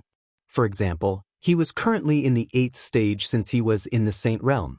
From the body-tempering realm to the primordial spirit, he ensured that each of the realms was unique, allowing him to reach the 6th stage. As for the void-shattering realm, he entered the 7th stage after his first incarnation entered the same realm.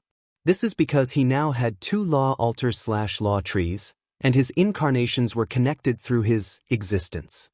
However, back then, he could only use the D7 stage after fusing or borrowing the power of his incarnations.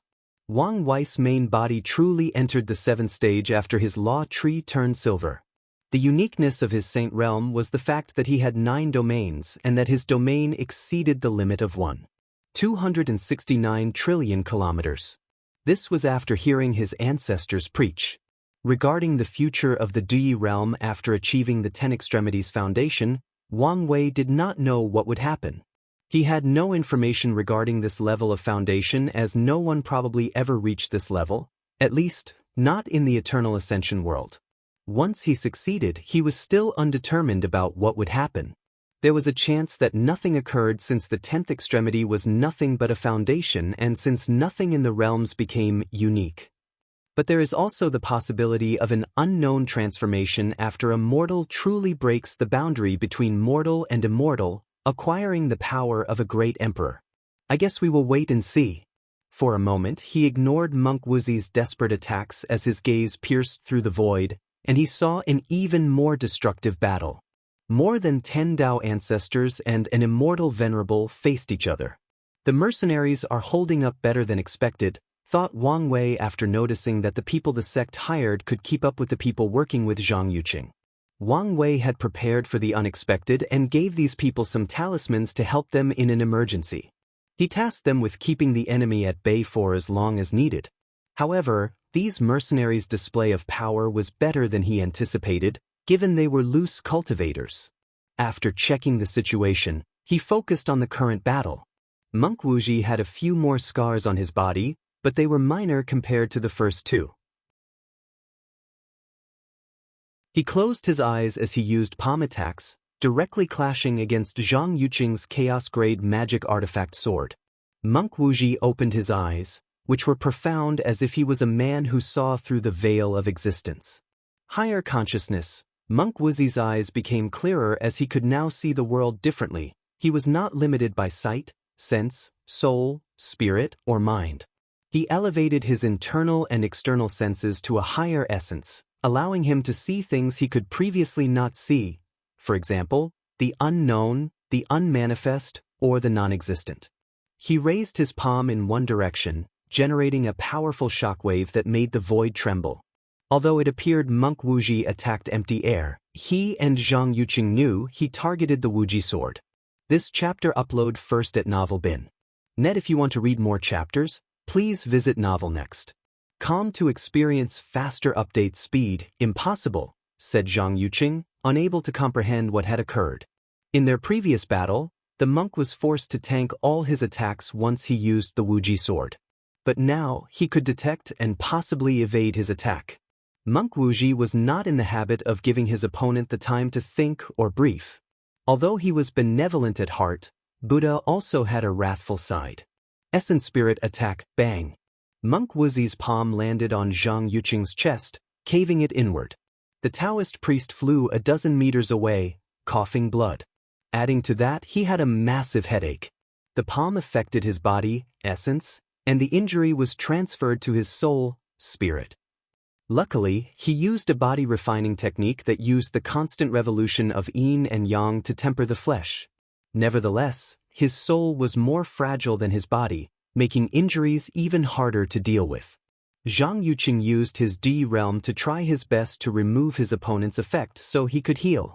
Unfortunately, they were in the same stage and had similar levels of control and application. As such, the process would take time, something he did not have. Swish, swish, swish. He swung his sword non-stop, but Monk Wuxi easily dodged. Damn it, thought Zhang Yuqing in frustration. The Wuxi sword was one of his most potent attacks as it gathered the best from his two physiques. And now that it was not working, he became frustrated, especially since there were many tactics he could not use because of the restraint in the lower dimension. Regardless, he decided not to easily give up as he had one last trump card. Secret technique. Physique burning. Zhang Yuqing did not hesitate to sacrifice his two physiques for a drastic increase in power. Usually, this would result in severe destruction of the foundation and potentially losing one or both physiques. However, he did not care since he had a master that could instantly heal such a minor injury. With this secret technique, Zhang Yuqing's strength increased from the peak of 7 leaf to the middle of 9 leaf. Wuji to Taiji, stillness to motion. Wuji represented the state of the universe before its birth, a state of stillness that embodied the concept of non-existent. Then, from nothingness was born something. Tao gave birth to 1, 1 gave birth to 2, 2 gave birth to 3, and 3 gave birth to myriad things in existence. These words perfectly encapsulated the process of Wuji transforming into Taiji, a process in which nothingness, stillness, created something, motion. This chapter upload first at Novel Bin. Net after using this technique, Zhang Yuqing's surroundings moved in slow motion, as if time was slowed down, whether it was the air, the spiritual qi, the clouds, or Monk Wuxi. However, the technique did not use the power of time per se. It used the very concept of motion and stillness to accomplish a similar feat, and maybe one even more impressive. Zhang Yuqing looked at Wuxi, slowly moving some of his fingers and mouth. His red eyes gleamed with sneering as he marveled at his godlike power. He flew before the monk, looking directly into his eyes. He smirked before moving his sword, heading directly for the heart, a vital organ. Unfortunately, before he succeeded, a powerful sonic wave came from Monk Wuxi's mouth, pushing him away. Then, the sound echoed with so much vigor that it shook and disturbed the power of stillness, affecting him and the surrounding. That was closed. If I did not open my throat chakra and developed a new ability, I might not have made it, thought Monk Wuxi with relief. Although he was not afraid of death as he would just reincarnate, it did not mean he wanted to die. Reincarnations met more Buddhist monks since their philosophies revolved around achieving enlightenment through trial and error in each life. Each monk must fully use any life, even if they reincarnated into an animal or plant. How can you become so powerful? You don't need to know. Zhang Yuqing gritted his teeth, thinking about an explanation for the current situation. He did not believe the latter was using some powerful artifact since they were not back home. He did not sense any secret techniques. As for other people helping Wuxia, he never considered this aspect. When it came to Wang Wei, Zhang Yusheng was impressed that the latter could reach 6-leaf strength in the lower dimension as it indicated his talent. However, without knowledge of the 9-extremity foundation, he believed the latter would remain at that level until the heaven will battle. He never fathomed the latter could help his enemy reach such a level. In Zhang Yuqing's preparation, he only had to be on the lookout for possible sneak attacks or disturbances from Wang Wei. After all, the strength difference between 6 and 7 leaves was vast, meaning the latter could only be an aid to Monk Wuxia and a nuisance to him. He never imagined, in his wildest dream, he would lose without any help or interference. "Let's end this rivalry," Monk Wuxia said with a sigh. Then, an enormous golden Buddha image appeared behind him. The Buddha's face seemed painful, full of regret and sorrow. Palm of sorrow, the Buddha's enormous palm descended on Zhang Yuqing. And in the process, countless red glow flew from different corners of the void, turning into a red aura around the palm. From the aura, Zhang Yuqing could sense an intense amount of regret, pain, sorrow, and hatred directed at him. He analyzed this technique and gathered the negative emotions of all the Buddhist monks killed by the absolute beginning emperor. "I cannot survive this attack," thought Zhang Yuqing as he watched the descended palms, unable to move an inch. "Master, save me." The novel will be updated first on this website. Come back and continue reading tomorrow, everyone.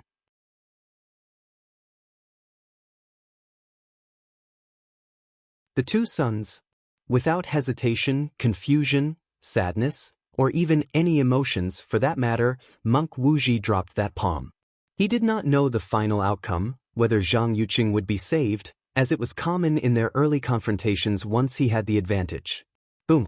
With slight surprise, Monk Wuxia watched as Zhang Yuqing's body exploded into billions of pieces, his soul and Tao disappearing. He looked at the falling blood with a daze, waiting for something to occur. But nothing did. For a moment, he wondered if he was wrong. Maybe he could not sense anything. After all, the difference between himself and Zhang Yuqing's master was so vast that it was normal if he could not detect or even understand if he took action. However, Monk Wuxia quickly denied this possibility. The other times Zhang Yuqing was saved, he sensed something. He knew it was because supreme unity was not being discreet. Nevertheless, he was aware. "So, it's really over," he muttered, feeling somewhat lost. Although he despised Zhang Yuqing's hypocrisy and ideologies, the latter was also his rival for the past couple of million years. Wuxia did not know how to feel about losing him in such a sad manner. He sighed to himself before looking down, checking on Feng Heng's manner.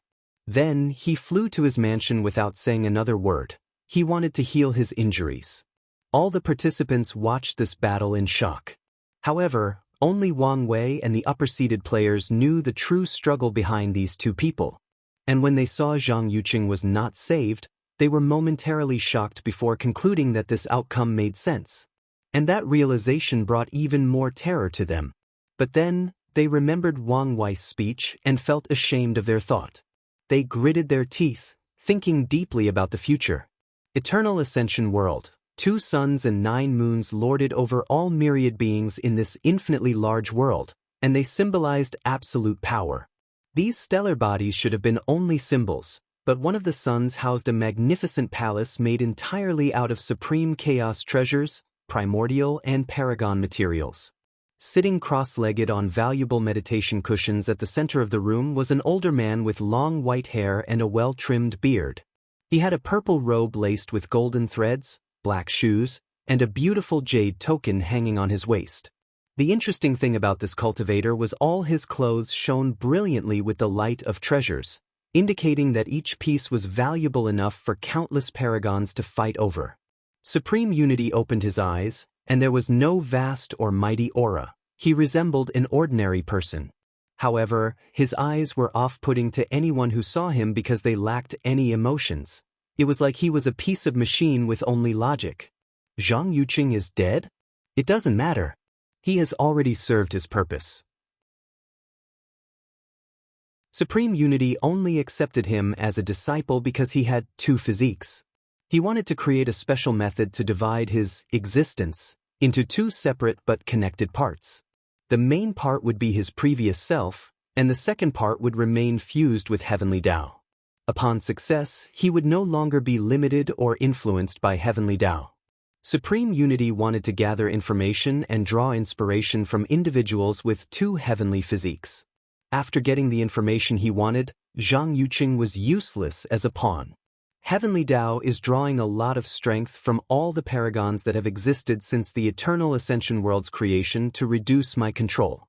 If only Maitreya did not stop me, none of this would have happened. Of course, Supreme Unity knew the primary source of his trouble was the method he used to take a half step into transcendence was fundamentally flawed. However, there was nothing he could now but take complete control of Heavenly Tao and swallow it. Once he succeeds, he will be free, have no restrictions, and can further pursue detachment.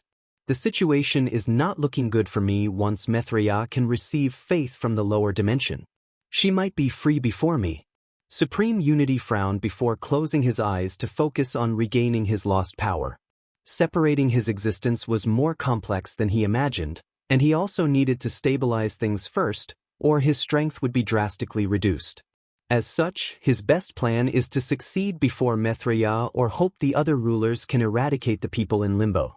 There was a small town at the center of the Eternal Ascension world, full of mortals.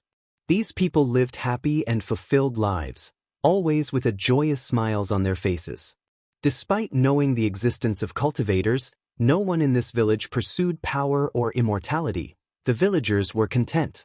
Not far from the village was a rundown temple with only one monk. It was a young woman dressed in plain female monk attire. She tied her hair in a bun, making her extraordinary beauty appear dull and unordinary.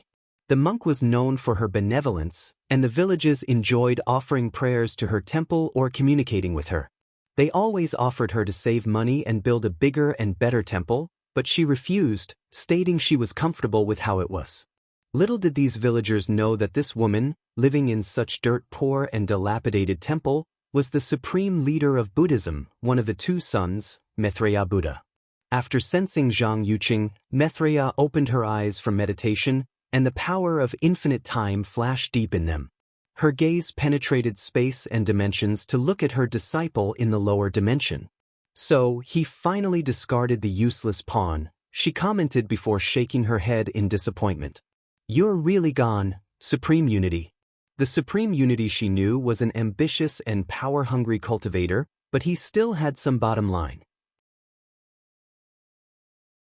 But even that was gone, and Maitreya does not know whether this resulted from fusing with Heavenly Tao or his true personality manifesting after acquiring power. After sighing to herself, Maitreya's gazed to a handsome young man with gray hair and eyes. Should I help him? All my calculations indicate he is the one I'm waiting for. But the future is not set in stone. Maybe I need to help him get through this upcoming catastrophe to become the person I need. She frowned as her eyes perused the infinite possibilities of the future. However, she could not find the answer she wanted. Let's wait and see. Then, she shifted her gaze to the Tao opening sect, her eyes ignoring all the emperor formation to gaze at Wu Hong, who was in retreat. Perfect foundation? If I had such a thing, it would make taking half steps so much easier. She shook her head before looking at someone else. This time, it was someone in the Eternal Ascension world. It was a woman that looked exactly like Wu Hong, except for a more supreme, strict, and noble aura. Wu Hong definitely did not create that clone. So, a future version of herself? But how come I cannot completely see through it? Is that a sign she found the path ahead and surpassed me? If that were the case, Maitreya would be happy, as this would mean she had hope for her path forward. However, things appeared too complicated for the moment. Your fated lover finally appeared, but with a clone. Hee, what an interesting love story. I cannot wait to see how it unfolds. Maitreya remembered conversations with Wu Hong about that unique love-fate line. Wu Hong tried to remove it, but the connection was too powerful, and it was one of her fate nexus, so the river of fate would not allow her to get rid of it so easily. Of course, as a powerful paragon, there were many ways to deal with fate nexus besides becoming fateless. They could postpone the event indefinitely or control how it occurs. For example, Wu Hong could create a clone to meet her destined partner and have them fall in love before dispersing it. With this method, her fate of falling in love was accomplished, thus removing the fate nexus. And these two methods were just the most used. In the end, Mithriya convinced her to wait and see, since maybe the person destined to be with her was worth it. Love fate lines were rare amongst immortal tier cultivators, and it is usually a sign that two people among the entire chaos universe were perfectly compatible. Do you want me to remove the blockade and allow you to enter primordial chaos? It might help you heal much faster. No, replied Wu Hong. Are you still mad at me? How dare I, respected son? I told you I had my reasons. Which are? I cannot say for now. And when you can say, we can talk properly. Mithriya sighed. She had her reasons for not only allowing these paragons to usurp power but also preventing the rise of others. Her detachment method was also flawed, and she required the eternal ascension world to remain stable and unchanged to avoid affecting her. Once someone broke through the paragon realm, the changes in the world would be detrimental to her. So, she needed time to stabilize herself. Regardless, her bottom line was not to touch the people in limbo. Now, things have gotten better, she does not have this much worry, but she also has to keep looking out for supreme unity. Mithriya smiled wryly before continuing her cultivation. Meanwhile, Wu Hong looked in her direction before also closing her eyes. She was not unreasonable and understood her friend had a reason for doing what she did. However, she also wanted an explanation before they could resume their relationship. I have 3 gift bonus chapters waiting to write, but you guys have to give me a few days before I begin releasing them.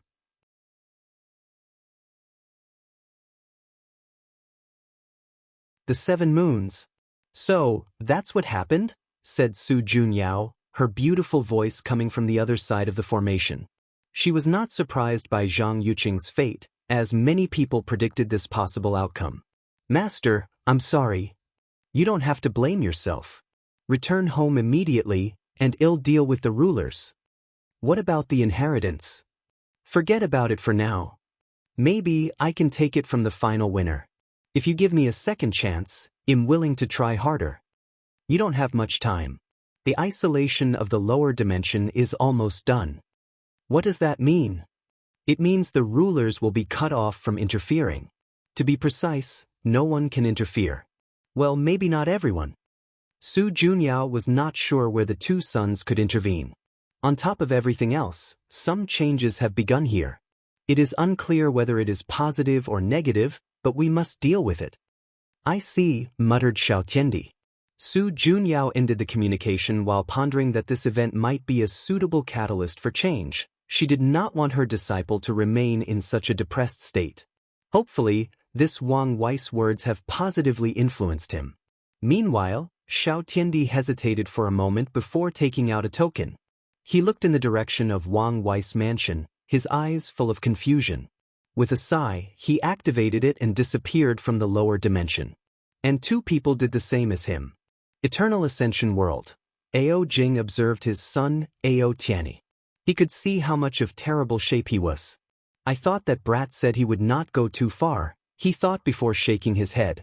He raised his hand to instantly create a world as large as the entire lower dimension, as large as the 3,000 world communities that contain trillions of worlds between lower to heavenward worlds.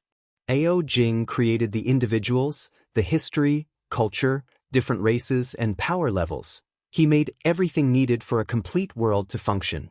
He then glanced at his son before snapping his finger, forcing him to reincarnate in that world. I have created infinite scenarios for you to temper your mind. Hopefully, you can stand after breaking. Ao Jing designed this world to start over once Ao Jing reached a certain level, allowing him to experience different aspects of life. Regrettably, Heavenly Tao does not allow the 9-extremity foundation that is cultivated in such a manner. Otherwise, this level of foundation would be more common. After settling his son, Ao Jing went to report to the patriarch. In another section of the upper dimension, Shi Rulin appeared in an enormous and opulent palace decorated with gold, purple, and priceless jewels. And the moment she appeared, a man dressed in court eunuch uniforms teleported before her, kneeling on one knee. "Your Highness." "This is the information my father wants," she said calmly, her previous cheerful and approachable demeanor replaced by a cold and authoritarian presence. "The inheritance?" "The mission failed," replied Shi Rulin before walking away, ignoring the eunuch. She walked to a room with a golden throne and sat on it, a deep pondering look on her face. A secret that few people knows is she is the secret child of one of the rulers, the Earth Emperor. Her relationship with her father was great, despite not being publicly acknowledged, as he always supported and cared for her, and she idolized him. However, Shi Rulin has always felt that some things were wrong but was always scared to address them. For example, why did she never attempt the Nine Extremity Foundation? She once asked her father for permission, and he refused, explaining that it was dangerous and had a high failure rate. Danger was never a good excuse for cultivators not to do something. As for the failure, she could still benefit even if she failed. Another odd behavior was when she began cultivating an outlaw Dao. Her father warned her of the danger, to the point of scaring her to change her Dao. A third anomaly was the oldest of her siblings, the great Chu divine court princes. She knew a few of them were Empyreans, but not one became paragons. And the current crown prince has been in this realm for far too long. Then there is brother Lu. He was the only one who became an everlasting Empyrean, but he suddenly died. If it were before, Shi Rulin would never care about these anomalies. But after witnessing Xiao Tiandis' inner turmoil and Wang Wei's rebuttal, she had no choice but to confront these burning thoughts she had forced in the back of her mind. Unfortunately, she did not like the conclusions she made. What do I do? Great Chu divine court, in a palace thousands of times even more magnificent than Shi Rulin, on a throne room, a young man with long black hair and a long goatee sat on a throne, wearing a yellow emperor outfit with dragon designs. The Earth Emperor calmly read the information his daughter sent.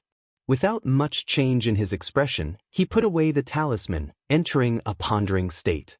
With the upcoming era, the karma position of Heavenly Emperor might finally appear. I can finally put my plan into motion. Earth Emperor originally planned for one of his 33,000 children to inherit that position. He had even more confidence in Shi Rulin, but after the recent changes, he theorized the position would appear in the lower dimension. Suddenly he sensed something. Is there a meeting? The Earth Emperor thought before closing his eyes, sending his mind into a dimension with 8 seats. Many people believe that 7 Mons reign over the world, but only they know there is an 8th and hidden moon. Did everyone get the information? Asked Seven Cauldron Taoist, a middle-aged woman dressed in a Taoist robe with pill symbols. I haven't received it, replied Five Feather Phoenix, the matriarch of the Phoenix race. So, someone else distributed the information from Xiao Tiendi and Shi Rulin. All 7 reviewed the information with a calm attitude. Undead Phoenix, what about your side? Everyone looked at a young man with a pale complexion, dead eyes, and a black phoenix mark on his forehead. I've got more information. I've reduced the leader of the new era to 3 people. Undead Phoenix waved his hand to manifest 3 people, Chu Luo, Di Tian, and Wang Wei. They have successfully established a 9-extremity foundation, said Undead Phoenix before explaining all the information he gathered.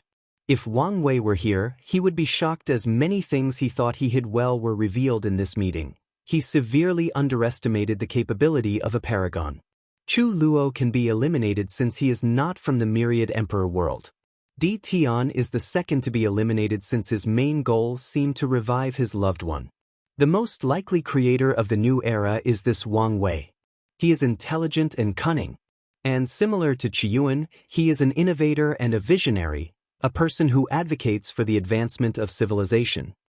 Yes, he seems like the perfect person to lead the new era of the Myriad Emperor world, commented Seven Cauldron as she looked at the changes in the Dao opening sects domains. She saw an entire civilization based on puppets and mortals as the core. So, do we get rid of him? Asked Blood Dragon. It's not that simple. He is connected to Lord Methria and Empress Wu, added Undead Phoenix. The Empress? She hasn't shown up in so long, staying to herself. Why is she making moves now? I don't know. Everyone frowned. 7 Cauldrons looked at a monk who had not said anything since the meeting. Monk Twinflower, what does your leader say? Twinflower was the Maithuna sect's leader, a Buddhism branch that focused on dual cultivation. Buddhism ideology focused on the body remaining pure, but the Maithuna faction followed the opposite philosophies, believing the pleasure of the flesh is another pathway to enlightenment. Of course, their factions do not engage in mindless overindulgence. Each monk will choose one partner to cultivate for their entire life. The monk did not respond as he knew the situation was complicated. His leader no longer wanted to act the same way and prevent others from becoming paragons. However, she was also restrained by supreme unity, the same way she restrained him. Meanwhile, all the others here have kept their stand the same. You can do what you want, he responded since the Lord told him he did not have to worry about Wang Wei. In that case, let's remove all 3 of them, said 7 Cauldron. You should be careful, said Time Eater. Di Tian is the Emperor creator. A few of the people he created are part of the Limbo group. We should be careful in case they decide to interfere. That's a good idea. Disaster, you have not said a word since the meeting, asked 5 Feather Phoenix, looking at an older man dressed in plain black. Your actions are pointless. Catastrophe is approaching us, and nothing you can do will stop what's coming. Everyone frowned. They knew Disaster Paragon was the kind of person who valued his life above everything else. He did not participate in the ultimate taboo because he foresaw his doom. He joined their group because it was the way to save his life. And now that he said these words, he must have detected something and even already planned how to survive.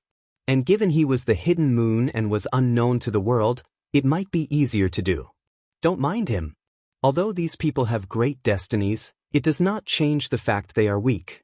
So, as long as we act fast and swift, they cannot escape their fate, said Time Eater. True, so the best plan is to send a projection and annihilate all of them before they can react, said 7 Cauldron. To be safe, let's all send a projection, said Earth Emperor. Agree. Agree. Since everyone agrees, let's discuss how to deal with Gu Xian and the traitors, especially the Celestial Clan, continued 7 Cauldron. Gu Xian is a rat.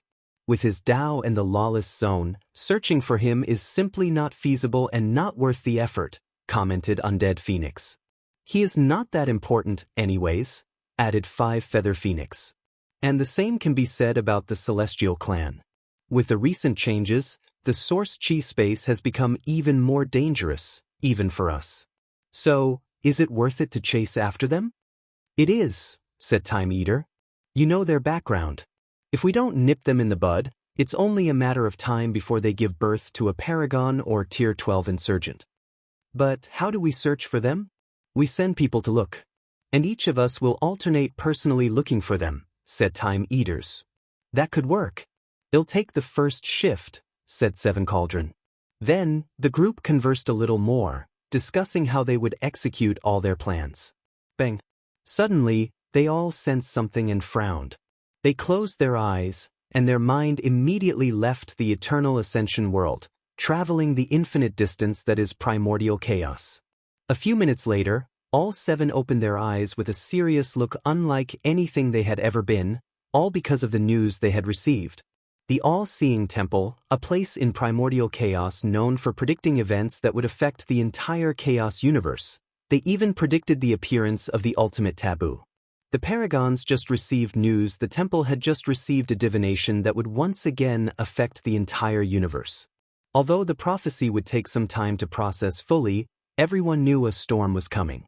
The Paragons then looked at disaster, wondering whether the changes in their world were the prelude to something even more significant. The changes may also begin in the eternal ascension world.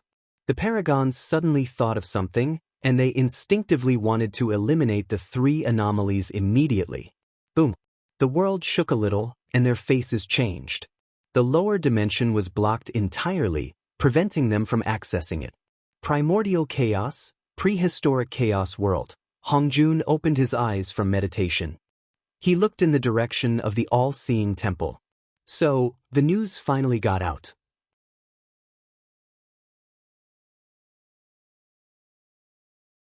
New Era's Destiny. Ruolin's mansion. She walked back and forth, thinking about her decision. After hearing Wang Wei's speech, she was convinced he was the one who would lead the new era. Now, she pondered whether to oppose, befriend, or become partners. And the deciding factor will be whether to prove the Tao in the myriad emperor world. I currently have a strength of 2 leaf and will soon reach the peak of 3 leaf. By restarting cultivation, I might have a chance to reach 4 leaf, the middle level of Immortal Venerable. Meanwhile, his strength is already reaching 6 leaf. Ruolin frowned, analyzing all the information she gathered.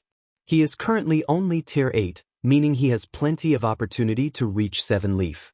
With secret techniques, I could breach the gap for a brief moment.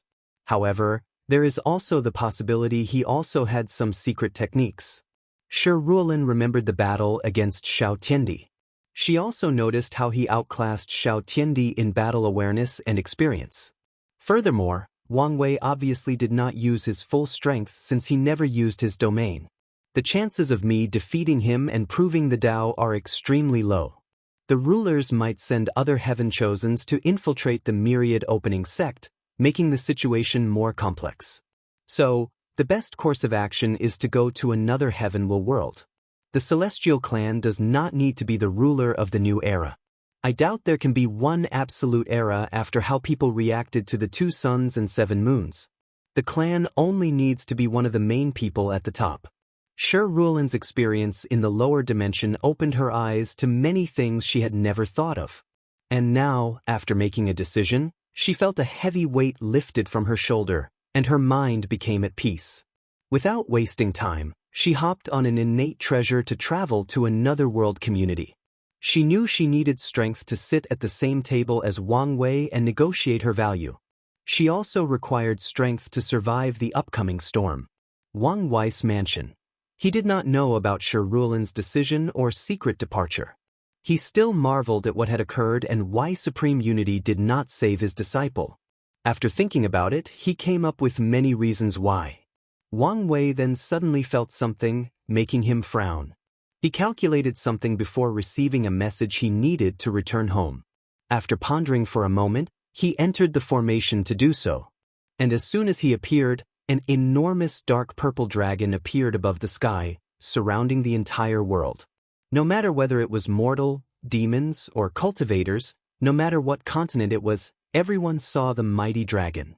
The dragon released a supreme and noble aura before roaring to the heavens, announcing its presence and influence. Then, it gazed directly at Wang Wei before plunging into his body. All the cultivators who saw the dragon instinctively knew what it was as the information popped into their mind, the son of the era. Furthermore, they also knew who was chosen to bear such heavy destiny. Wang Wei calmly received this title and duty. His ancestor warned him this might happen. Although he disliked Heavenly Tao over the years, he also understood that the latter's actions were essentially just executing a program. By cultivating an outlaw Tao, he activated a program or rule of Heavenly Tao to scheme against him. "I still don't like you, but I guess our relationship can be somewhat neutral," he commented but received no reply. Wang Wei did not mind as he closed his eyes to sense the changes happening to him. "I'm officially a protagonist," Wang Wei muttered after opening his eyes. Son of an Era is only a better version of Son of Destiny, granting him immense luck. However, the exciting aspect for Wang Wei was how much luck he already had. His human luck had reached 7 rainbow color, he was an overlord, and now he stacked the Son of an Era title. He was now a protagonist in every sense of the word, and even more. Regardless, I should be careful as luck is a double-edged sword. He sent a message back to the sect before returning to the trial. Meanwhile, all the Heaven Chosens were shocked after receiving the news. The prideful ones gritted their teeth, cursing why they were not chosen. The calmer ones began to plan on how to take the title away. Only 2 people had different reactions. Western continent. Mo Xingyun calmly looked at what had happened.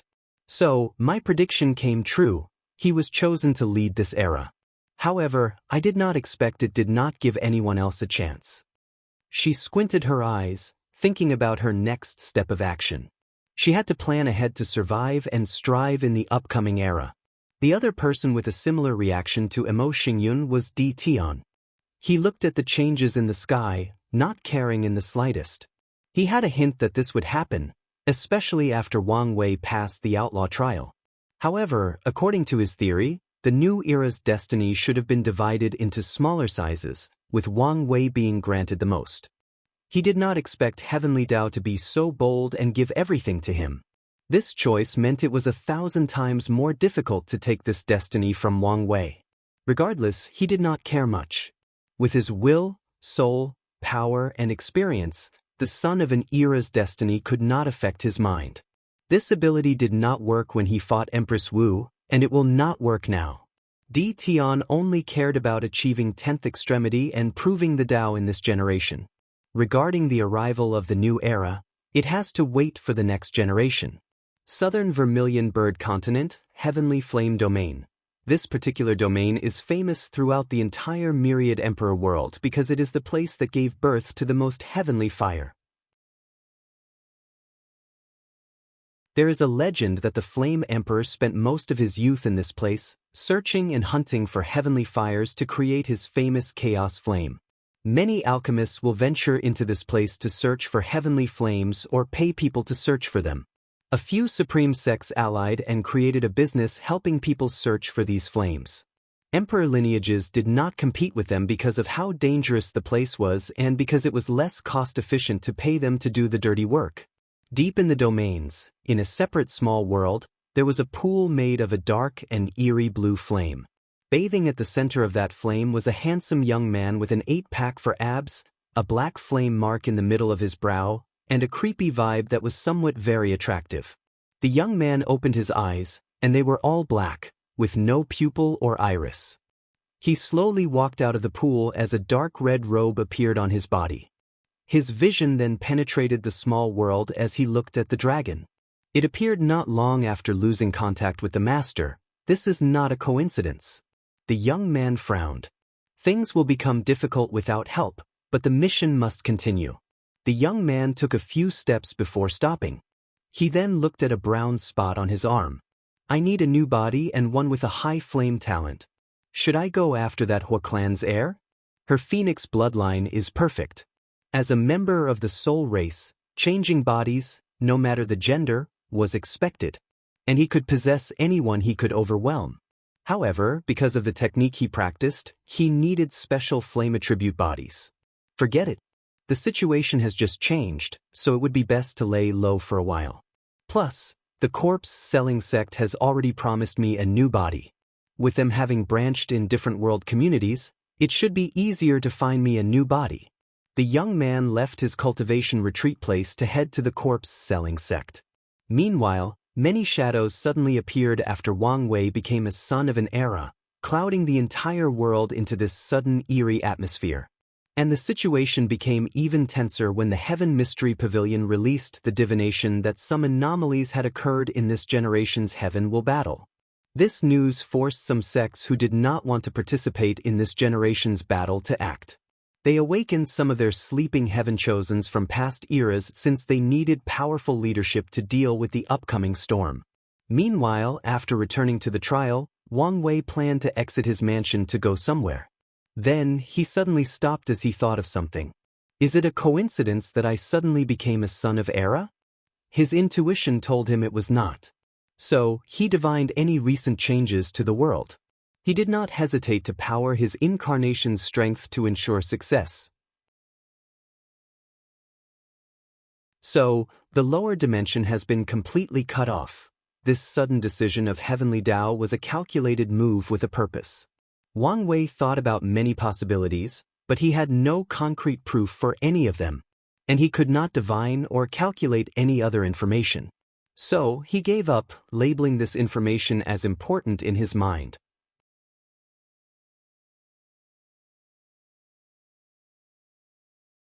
Opportunist? Ha, a son of an era. Excellent, excellent, excellent news, said Wang Wuqing as he magically appeared out of nowhere as he usually does, grinning from ear to ear. It's all right, replied Wang Wei nonchalantly. Why aren't you happier? Why should I? As a son of an era, unless something peculiar occurs, you are destined to become an eternal emperor. Without, I'm still destined to become one. It's not the same. Yes, it is. Wang Wuqing shook his head. What about the fact you get to lead the new era? Without it, I would still lead the new era. To be honest, Heavenly Dao gave me the position because it knows I'm one of the few people who want to change the world for the better. If Heavenly Dao had to choose two people to lead the era based solely on ideology and the desire for change, only Wang Wei and Huafeng Huang would be qualified as they are the only people with obvious ambitions of changing the world. However, Huafeng Huang is too biased toward the ancient clan, and her method might do more harm than good. The title only made things official, added Wang Wei. You might not be happy, but I and the others are very excited. With this position and the spirit of the epic, we don't have to worry about the 9 Emperor curse. I thought the curse was no longer a problem? It's not, but until the final battle, you never know. But with Heavenly Dao giving you all the destiny of the new era, we no longer have to worry about it trying to restrict us. That's fair, agreed Wang Wei. Then he said goodbye to the ancestor before secretly exiting his mansion, heading straight to Feng Heng's mansion. He secretly announced his presence and waited outside. More than half an hour later, the formations opened. A maid led him to a room where Feng Heng waited for him with tea. Wang Wei unceremoniously sat before him, and Feng Heng poured tea for both of them. To what do I owe this visit, Sect Master Wang Wei? Wang Wei took a sip of the tea, and it was refreshing. Great tea. It would have been better without the poison. Excuse me? You're excused, replied Wang Wei as he savored the tea. It would not directly harm me but remain undetected in my body, rendering me weak or immobile at the right moment. I guess I should thank your benevolence for not wanting to kill me. Sect Master, these are severe accusations, especially without proof. Forget it. Anyways, this is the kind of tactic I would use. So, there is no point in blaming you. What Feng Heng did is similar to what he did during his beach party. Unfortunately, this tactic has become useless. Mon Xingyun seemed to have detected and removed the thread for all the people in her alliance, which included Sun Jialong, Huang Yuan, and Fang Lijuan. Zhen Baiyu's alternative personality also detected the thread and removed it. Su Yan appeared to have sealed herself, Zhang Xian was basically dead, Jian Wushang was crippled, and Wang Wei never placed any on Su Shi. The only person remaining is Huafeng Huang, and Wang Wei already divined she would remove the thread after fusing it with Ao Tianyi's bloodline. Wang Wei wanted to try the same tactic now that he was more powerful. However, after Chu Luo revealed his method during the first dinner, these people have always been on guard against him. I came to get something from you, said Wang Wei as he continued to drink the tea, not minding the poison in the slightest. I theorized that Monk Wuji must have given you an alternative method of proving the Tao. As partners who share a bond deeper than time and space, please share. An alternative method to prove the Tao? If such a thing existed, I would sacrifice anything to get my hands on it, Feng Heng replied calmly. Feng Heng, no, Shifuyu, I'll call you this since I feel it will make us a lot closer, said Wang Wei with a gentle smile, making the latter squint his eyes. You're a man who has lived for a long time and is full of experience. Now, ask yourself, can you survive from me at such a close distance? Do you think the little formations in this room are enough? Is that a threat? Shifuyu asked with a sneer. Confident, I see. Let me guess, you're very proud of your hiding capability. But, can you hide faster than I can kill you? Wang Wei did not release any aura, but the atmosphere became tense. Damn it, I've let my guard down, thought Shifuyu despite his face remaining calm. After surviving the previous catastrophe, and Monk Wuji hinting that Wang Wei was an ally, he lowered his guard and met him in person. Feng Heng's original plan was to scheme against the latter with a rare poison that was now extinct in modern times. So, Although he was prepared in case something went wrong, he still made the mistake of showing up with his real body. I currently have peak 3-leaf immortal strength, far from his 6-leaf. Shi Fuyu checked his divine C, and he had a silver law tree similar to Wang Wei. After many years of comprehending the Tao, this was his achievement. Shi Fuyu has never revealed his full power because that would require him to use both Taoist and Buddhist techniques, and he could not risk exposure. Many thoughts flashed across his mind as he pondered what to do. He cursed Wang Wei in his mind as he did not expect the latter to act in such a two-faced manner, changing his position so swiftly. Feng Heng never expected to become friends with Wang Wei but expected some sort of cooperation after the information Monk Wuji revealed. This is a lesson to me. The closer I am to success, the more careful I need to be. Without hesitation, he handed a book titled Merit Proving Tao Method. Wang Wei took the book with a smile, knowing he was bluffing as he would never attack Feng Heng. According to his analysis, only Supreme Unity or someone sent by him can kill Feng Heng in the entire Eternal Ascension world. And he would never try to be on Maitreya Buddha's wrong side when he is so weak. Luckily, he took a gamble, and Shi Fuyu was unaware of his importance. Wang Wei briefly glanced at the book, and his eyes lit up. I was correct. The method I created for my mother is possible. Now that you have what you want, you can leave. Don't be so rude. I've come here for many purposes. Don't push it. Even a rabbit will fight back when pushed too far, said Feng Heng, a dangerous light in his eyes. I'm serious. I'm also here to negotiate. Negotiate what? Negotiate my share of merit and incense from Buddhism. What do you mean by this? Monk Wuji tasked me to help you spread Buddhism, and I want my share of the profit. Aren't you doing it to pay your karma? Yes. But it is not enough for me not to get a piece of the cake, especially since I've paid a great chunk by ensuring your safety. Plus, I'm a very valuable partner. Feng Heng frowned as he could deduct much information from this statement. He took a deep breath to calm down before asking, Tell me how you are valuable. Let me analyze things for you. I can tell you that you have zero chance of proving the Tao in this generation through the Heaven Will battle. I'm sure this is why the monk gave you the alternative method. Feng Heng frowned but did not comment. Your only option is to gather enough merit and exchange enough merit for a Heaven Will through being the leader of Buddhism. Unfortunately, you cannot spread Buddhism in the myriad emperor world because of the Tai Profound Gate. So, your only option is our world community's lower realm or another world community's. Wang Wei took a sip of his tea, letting his words marinate for a few seconds. After this incident, I'm sure the Tai Profound Gate will suspect you, and your hands will be tied for a while dealing with that mess, meaning you won't have enough time to accomplish your mission. Plus, I can tell you the Tao Opening sect has almost taken control of most of our world community's lower realm. There is no way for that to be true, commented Feng Heng, and Wang Wei waved his hand to manifest a map showing thousands of spheres. Immediately, Feng Heng's face changed as he could tell these were world coordinates of the myriad emperor world community. Then, Wang Wei continued, If you wait until someone proves the Tao to begin spreading Buddhism, I don't have to tell you the consequences. Feng Heng knew the consequences. Wang Wei waved his hand to show him another map, making Feng Heng squint his eyes. As you can see, the Demon Supremacy World Community.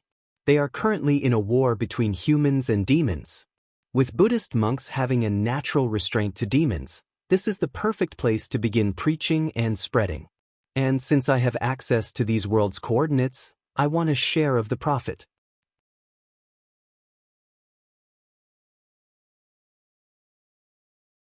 Negotiations? You make it seem like I'm desperate and have no choice. I have options, rebutted Feng Heng. You do, nodded Wang Wei. The best option is to use the Commerce Hub and gain access to different world communities. However, do you think that these people will so readily give you access to their resources? Or do you think these world communities will not resist the invasion of a new force, especially one as powerful as a united Buddhism? Before their destruction, Buddhism existed across the endless void, but each world communities had separate but different factions. The only interconnection they had was the existence of Maitreya and other Buddha lords in the upper dimension. But now, once Feng Heng spreads the religion, for the first time since the dawn of the eternal ascension world, all the Buddhist factions of the lower dimensions will be connected. They will be one faction with one leader, Feng Heng. Once people figured this out, they would never allow such a powerful faction to exist or spread in their respective worlds. And as someone who plans to control the endless void, Wang Wei would never allow Buddhism to prosper without him being at least the second voice of power in the faction. He needed to be able to restrain Feng Heng's power without using force while also taking advantage of this opportunity to grow exponentially. And do you have a solution to this problem? Asked Feng Heng. Yes.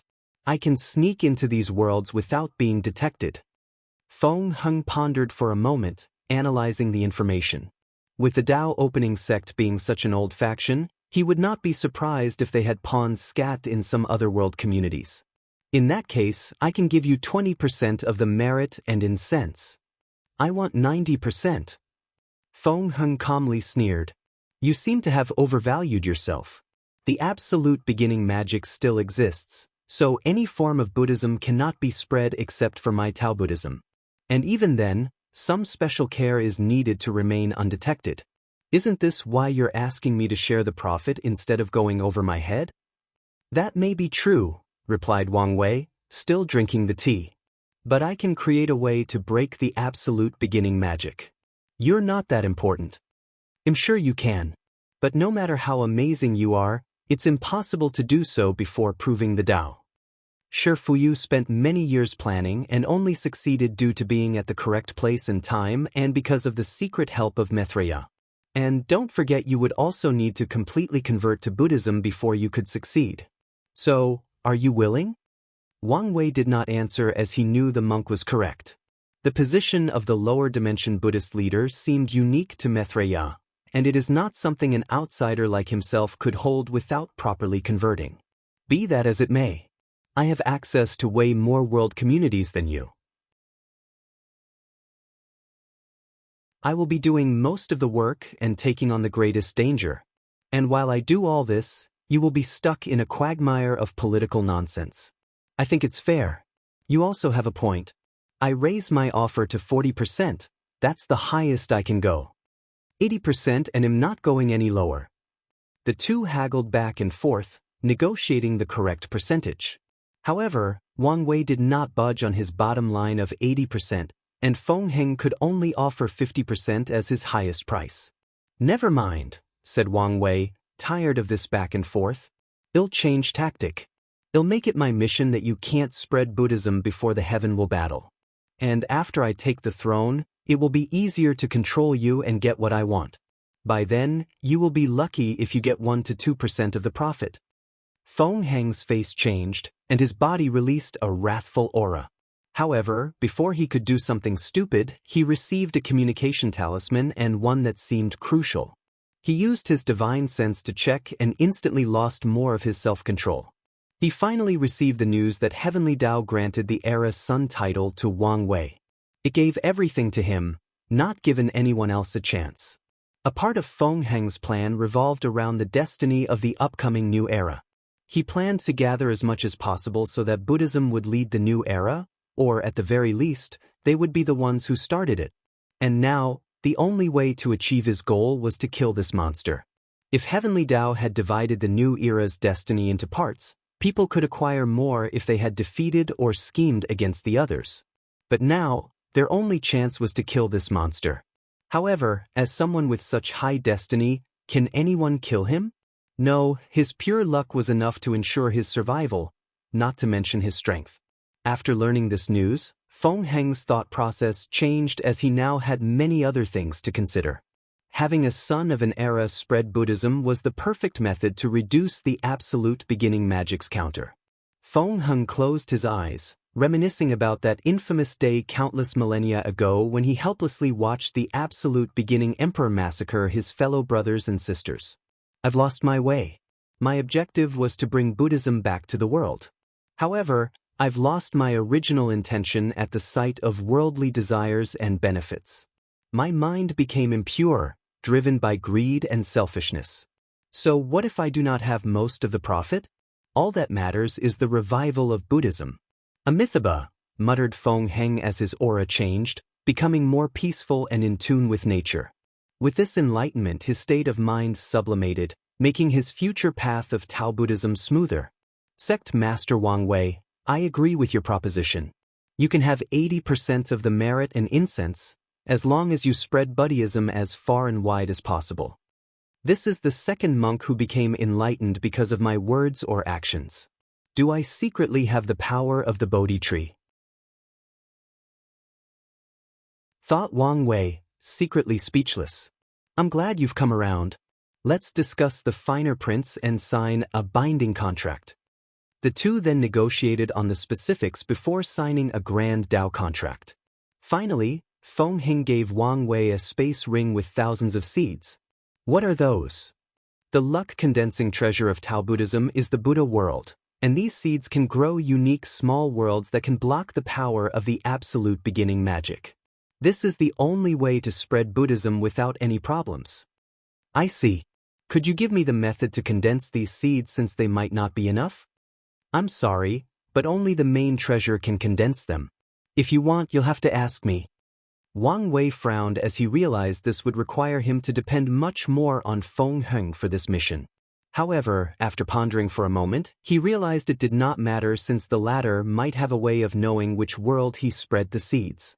As the leader, Feng Heng should have this essential ability. I should monitor these worlds closely to prevent Feng Heng from taking advantage of their resources. Wang Wei asked him for a few 100,000, but Feng Heng told him he was unprepared for such a large number. As of now, he could only give him 40,000, and Wang Wei accepted. After getting what he wanted, Wang Wei left the mansion to see his first business partner, Mu Lei.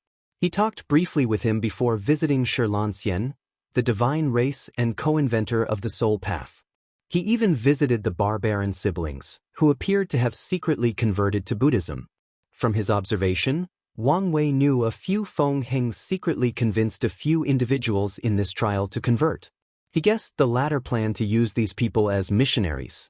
However, Wang Wei believed spreading Buddhism in any heaven will world so early was a mistake, especially through these heaven chosens that many factions spent countless years and resources cultivating.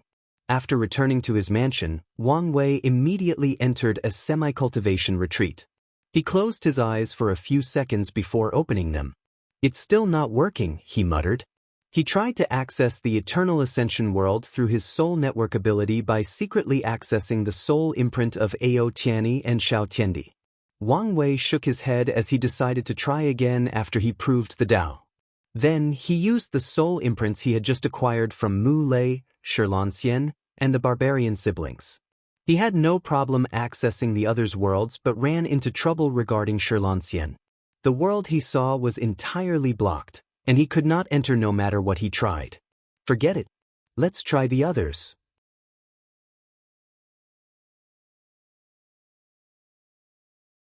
The final trial, gift bonus chapter. Thanks to Blood Ore for the gift, Wang Wei sent a projection to the ancient spirit world, where the barbarian siblings came from. As soon as he arrived, he immediately noticed the dangerous surroundings. He was currently in a place where an intense winter ravaged the land. Not far from his position, Wang Wei saw a group of tall men, women, and children dressed in animal-made clothes. As they traveled eastward, the group led a herd of sheep, goats, cattle, and horses. Migration? Wang Wei used his divine sense to learn about these people's language and current situation from someone who appeared to be their leader. He learned this man was called Batu, and these mortals belonged to the Batu tribe, ruled by the monk dynasty. According to the custom of this world, only one person worthy enough can have the name of the tribe, symbolizing their status and strength. Every few years, the 3-year winter arrives in their region, and under the monk Khan, ruler of the monk dynasty, all tribes must migrate to an area more suitable for living. Wang Wei spread his divine sense to the surrounding area and learned many things. The ancient spirit world is ruled by the barbarian race, while other races are the minority. This world is not friendly to mortals as there are natural disasters all over the entire world. Things like winter that lasts dozens of years, heat waves that would turn the most luscious forest into deserts, non-stop rain for years, rainstorms, thunderstorms, tsunamis, and myriad other terrible natural disasters. The mortals have adapted to the world by becoming nomadic societies that constantly move from one region to another.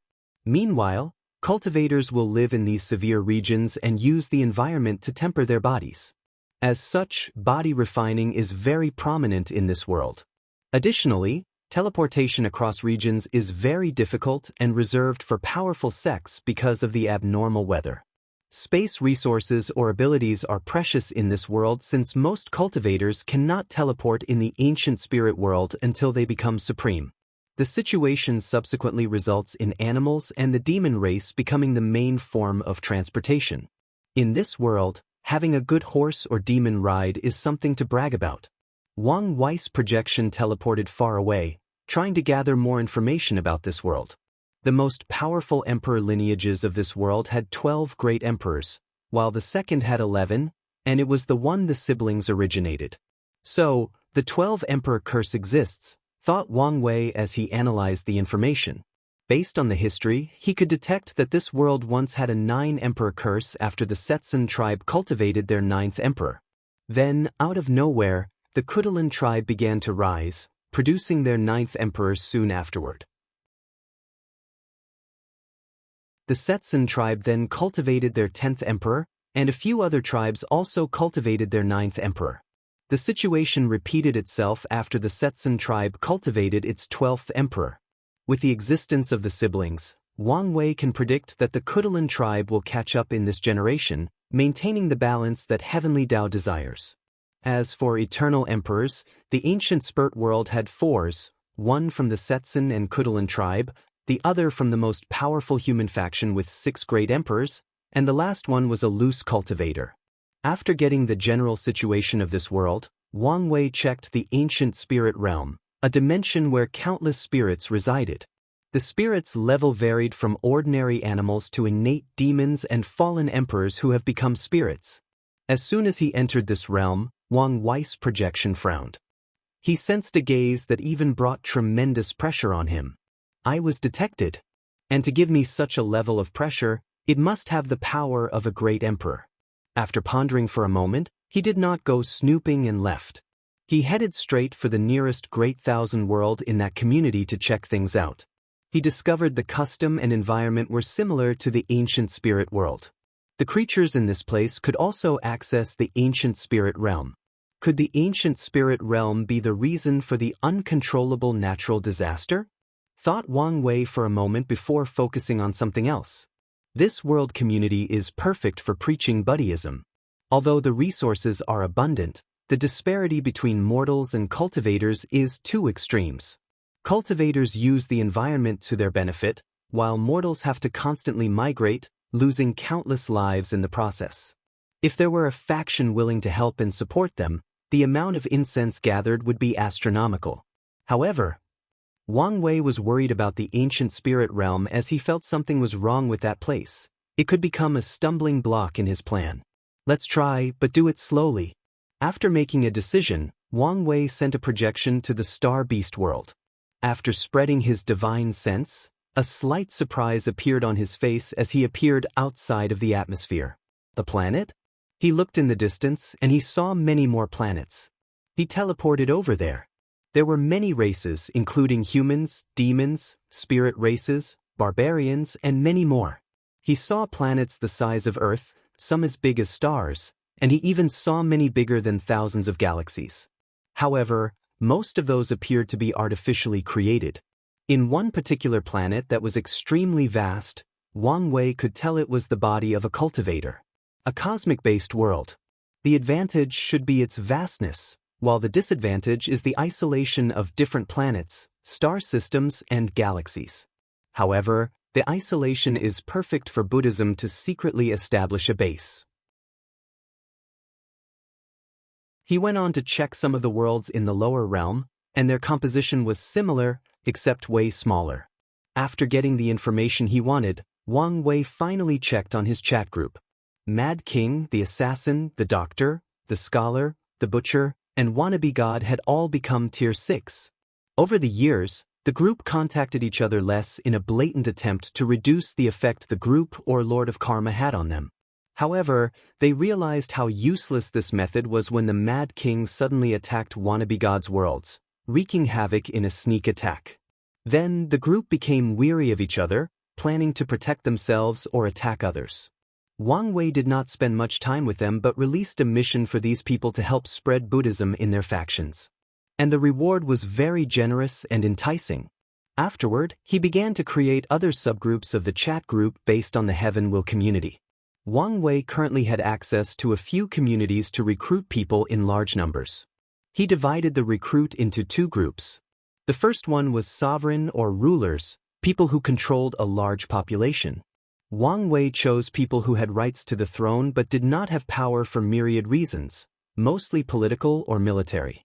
He would help them sit on the throne in exchange for making Buddhism the main religion and allowing them to gather incense. The second recruited group were people with a high affinity with Buddhism, and they were the group he would grant the Buddha world seeds. These people would become monks and practice Tao Buddhism. He also lured a few quasi-emperors into converting, making them serve as the protector of these new and weak monks.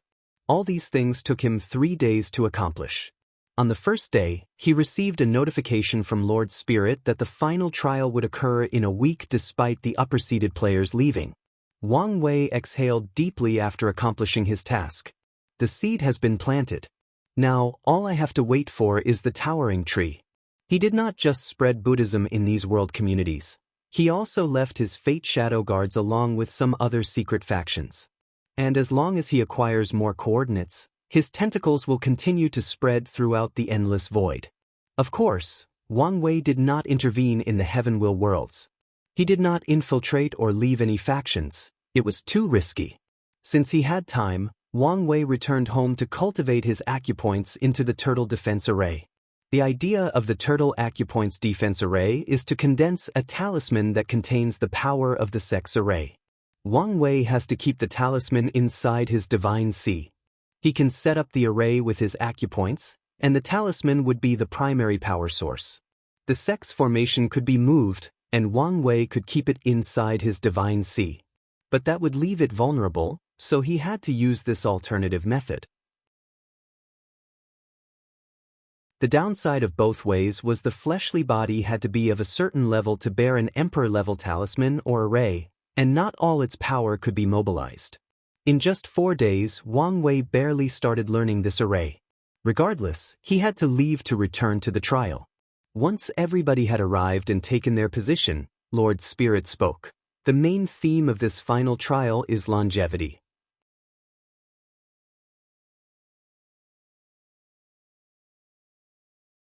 Seeking longevity, The final trial is simple. Your mind will be sent to a mortal body. The setting will be a mortal world with little to no spiritual chi. Your mission will be to create a method of longevity. The ranking will be based on the person who can live the longest, said Lord Spirit. You said little to no spiritual chi. Can you be more specific? Asked Tong Ruobing. There was a vast difference between a world with absolute zero spiritual energy to one still having some trace of it, no matter how little. You can find out on your own. Any more concerns? No one said anything as they contemplated how to pass this trial. From the basic information provided, it was obvious that things would be more complex than stated. In that case, let's begin. The participants proceeded to the pagoda. When Wang Wei opened his eyes, he found himself lying on a rock-hard bed, wearing old clothes that had been washed too many times. He stood up from his bed and immediately saw how skinny and malnourished he was. Even when he was an orphan back on Earth, he was never this weak. Wang Wei slowly walked to a bronze mirror to see his reflection. It was his face instead of somebody else. Then, some information appeared in his mind, which simply stated he was an orphan in this village. The info also contained some basic information about the villager and its villagers. Wang Wei took a moment to ponder his next course of action. The first step was to decide whether this world had any spiritual chi and its quantity. This information would determine the method he would use next. Unfortunately, he could not sense anything as this body severely restricted the power of his soul. He needed to enter a deep state of meditation to sense energy. But with how weak his body was, he could die if he did so. The mind or spirit connects the soul to the body. If he entered deep meditation with his malnourished body, his fleshly body could not bear the process. I need some meat and nutrients, thought Wang Wei as he considered his options. Hunting would not work in his current state, so he decided to steal. There were a few villagers with livestock, so he targeted them. He memorized the layout of the village and the villagers' habits, like sleeping and drinking time. Then he stole some vegetables and a chicken from one of the neighbors to make soup. There were no spices, including salt, so the food tasted horrible. I can't remember the last time I felt hunger, thought Wang Wei as he munched on a chicken leg. Ever since he began cultivating, he never felt the sensation of hunger. If he counted the time he spent listening to his ancestor preaching, he was now over 100,000 years. And the sensation was the first time in a very long time. It somehow felt nostalgic. He still had his desire for good food, but the Buddhist instinct for nutrients. Aging, sickness, hunger, and death are fundamental things defining a human. So, am I a human without these things? Wang Wei was not having an existential crisis about his identity since he did not care that much. He believed that since he still had his emotions and desires, and since he thought himself to be human, he was human. However, now that he had nothing else to do, he wanted to ponder this philosophical argument. Of course, once he finished stuffing his face and digested the food, he went to bed since he was tired. For the next month, Wang Wei became a thief at night while helping on the farm in the morning. Because of his quiet and helpful personality, no one suspected him when his thievery reached a point it could no longer be hidden. The villagers organized a night watch group to catch the thief, and Wang Wei offered a few opinions on better organizing things. Of course, no one caught him. During this month, he used a martial breathing method he knew to maximize the absorption of nutrients from all the food he ingested. As such, he could return to normal health in just 1 month. Wang Wei had to wear more oversized clothes to hide the changes in his body since he was no longer as skinny as a bone. And with a semi-healthy body, he could finally attempt deep meditation. Unfortunately, he did not have the environment to do so. In his current situation, if he was disturbed and forcefully woken up from deep meditation, he could injure his spirit and soul. And he did not feel it was safe to just barricade the hut he lived in since it was not soundproof. With the desire to be cautious, he spent another month digging out a hideout. Wang Wei took this time to build some muscles and allowed the scandal of his thievery to die amongst the villagers before they got the government involved. He took the time to go hunt since he only needed a bow and arrow, and for his new body to adapt to his previous skill. After building the hideout, he attempted his first deep meditation.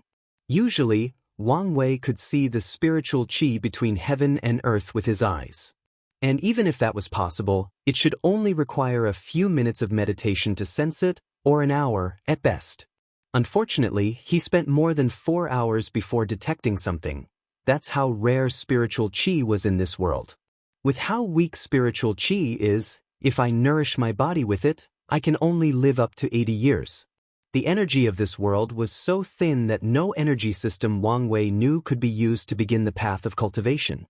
And if he only used it to temper and nourished his body, he estimated he could only live a maximum of 80 years. In this world, the average lifespan is 40 to 50 years, so living up to 80 years could be considered achieving longevity. But it was not nearly as good for the trial.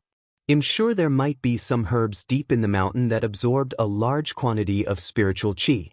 But could I get my hands on one?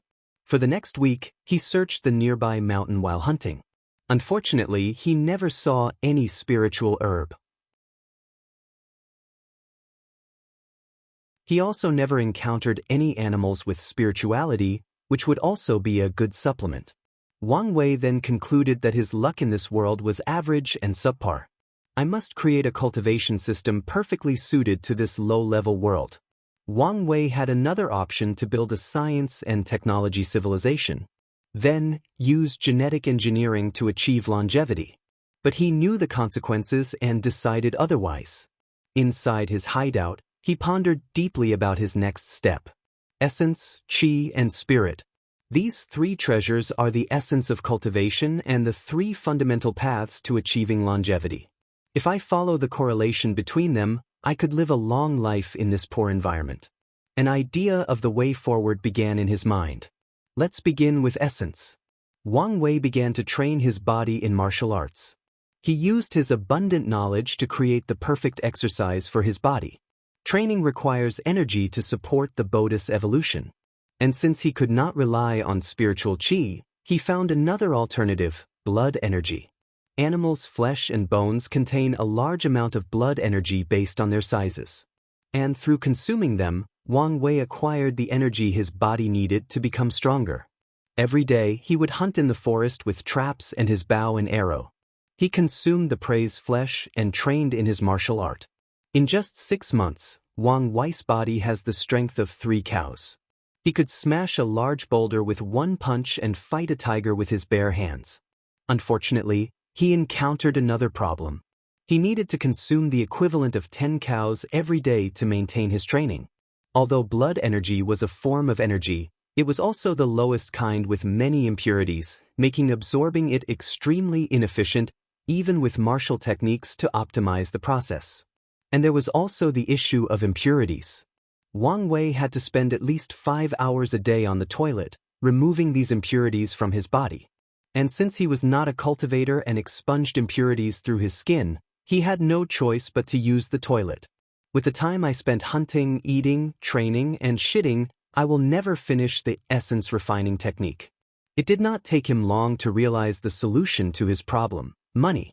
As long he had money, he could cut off the time to hunt and cook, focusing on his training.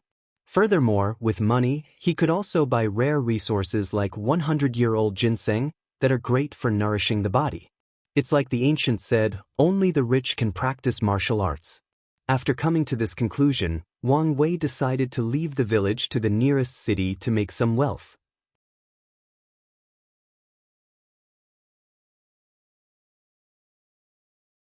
Seeking Longevity 2. Gift Bonus Chapter. Thanks to Punchtatic 5 for the gift. Xiao Wei, take good care of yourself. I will, Aunt Li. This is for you, said the middle-aged woman, handing him a little sachet with coins. Although it is not much, it should help you. Thank you. Wang Wei directly accepted, knowing she would insist and refuse his refusal. Furthermore, he knew she would not suffer from this slight loss of money. To repay the karma of the livestock and vegetables he stole, he would give a share of his hunt to the village while sharing some knowledge about agriculture, allowing the village to yield more in the previous reaping season. Good boy, said Aunt Li as she liked that Xiao Wei was not like other boys, trying to be modest. He knew when to accept help and refuse. Many other villagers came to bid him goodbye while also giving him some gifts, mostly some money or items in their family they believed would bring luck and prosperity. Wang Wei thanked everyone before bidding them goodbye. Then, he hopped on the caravan he had paid that would take him to Spiral Leaf City, a middle-tier city size-wise of the Great Lu dynasty. The journey took half a month, and they encountered a few bandits. However, the caravan had trained bodyguards armed with weapons. Wang Wei observed the bandits and guards to see if there was any power system, mostly martial art. And there was. But it was nothing like training the body to increase strength. The system evolved around the moves or martial skills. The head guard and one of the bandit leaders were very adept at the weapons they used, and Wang Wei could detect they had spent years training. Of course, he did not come up with conclusive evidence as of yet since there was the possibility these people were not privy to this world's power system. After arriving at Spiral City, Wang Wei began to act. He chose this city because it was larger than the smaller ones, far away from the capital they could not easily reach, and it was a port city. The ocean was excellent for business. After settling in an inn, Wang Wei acted. There were 3 families with the most influence in Spiral Leaf City: Liao, Qi, and Yun. With his martial skills, he infiltrated these families' mansions to access their library. Knowledge was precious in ancient times, and he could barely get some information from the surrounding villages. And by reading these old and powerful clans' knowledge, he could analyze the overall situation of this world. I guess I should have expected this, thought Wang Wei as he placed a scroll back where he found it. There was no cultivation or power system in this world, and as he previously observed, martial art was based purely on skills and practice. Extraordinary powers only appeared in the form of certain individuals born with inhumane strength. These people often become generals that can slaughter hundreds of soldiers on the battlefield. He also read of some people who ate weird herbs in the forest and became extremely powerful. Wang Wei sighed in disappointment as he could easily explain these phenomena. The people with inhumane strength are people born with divine strength due to their luck. At birth, they were lucky to absorb some spiritual qi, nourishing their bodies. As for the people who became experts after eating herbs, that's even easier to answer. These people were lucky to acquire the rare spiritual herbs of this world. Wang Wei quietly left the Liao clan's mansion with the reaffirmed belief that he must rely on himself to achieve longevity. If I want to make money, there are a few paths before me. The first is to become a scholar and use the government's power to acquire wealth. This path is too long and full of too much uncertainty. In this ancient times, a person could not become a scholar simply because they were talented.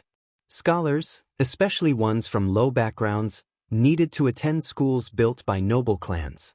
And after years of serving them, they can get recommended for government positions.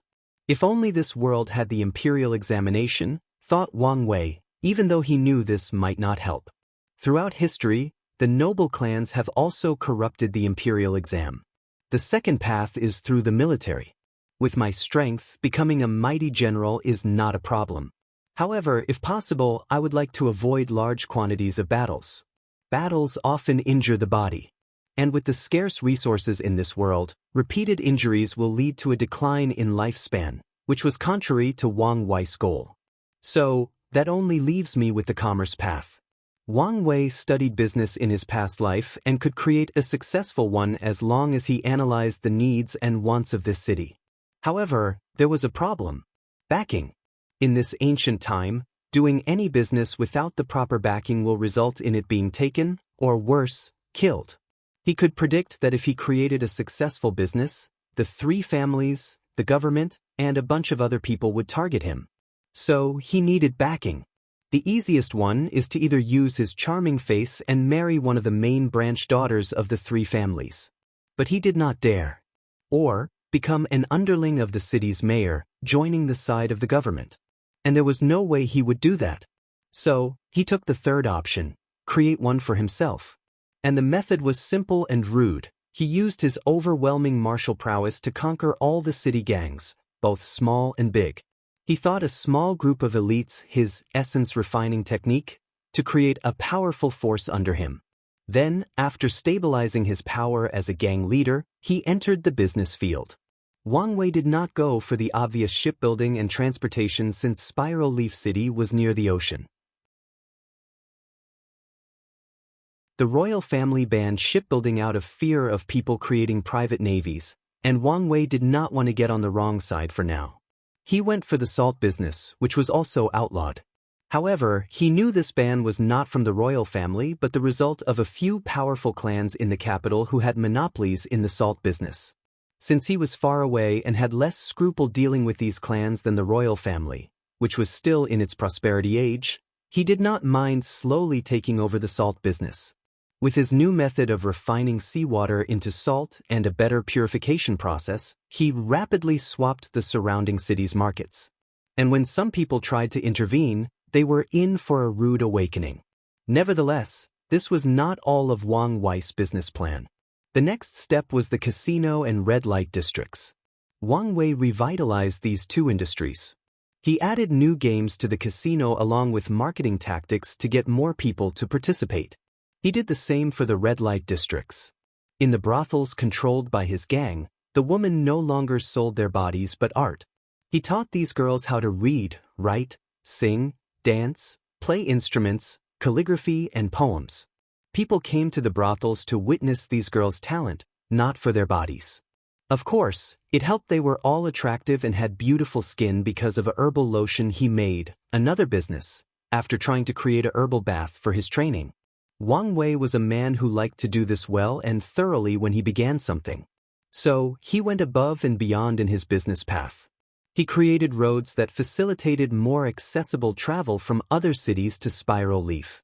He conquered the surrounding bandits and turned them into an escort service. As long as merchants paid a specific price, they would be escorted without worrying about their merchandise being robbed. And when merchants realized it was guaranteed to arrive in Spiral Leaf City with their products, more of them traveled there, turning the city into a hub of merchants. And they were not the only people attracted. Many scholars rushed to this city, rumored to give birth to countless surpassing poems. Wang Wei had no shame in embezzling the famous poems from his past life. Plus, with his intelligence and experience, he could create many literary masterpieces. Copying them was easier. In just a few years, Wang Wei became the wealthiest man in the Great Lu Dynasty, spreading to many fields across the nation. He had his hands on every business possible. However, he also ensured he did not have a monopoly on all of them to prevent people from rioting and to partner against him. As expected, he acquired the ire of many clans and factions. Unfortunately, everyone who tried to intervene in his business would not end well. Even the royal family suffered many losses after they attempted to deal with him. Of course, Wang Wei did not care about his abundant wealth as in terms of real value. His current worth was not as good as the pocket money his grandma used to give him when he was a child.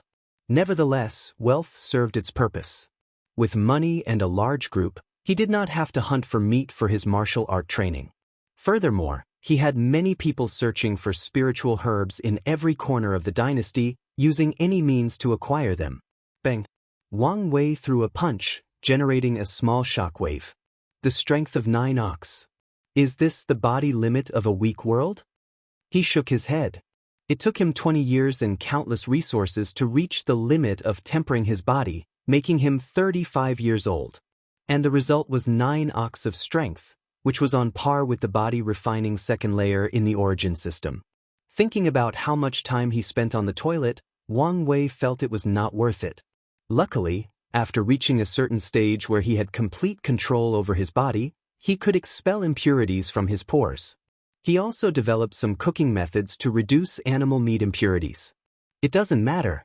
With the essence refining technique completed, I can live for 120 years. The next step is qi refining. He looked in the distance, thinking about the next step in his plan.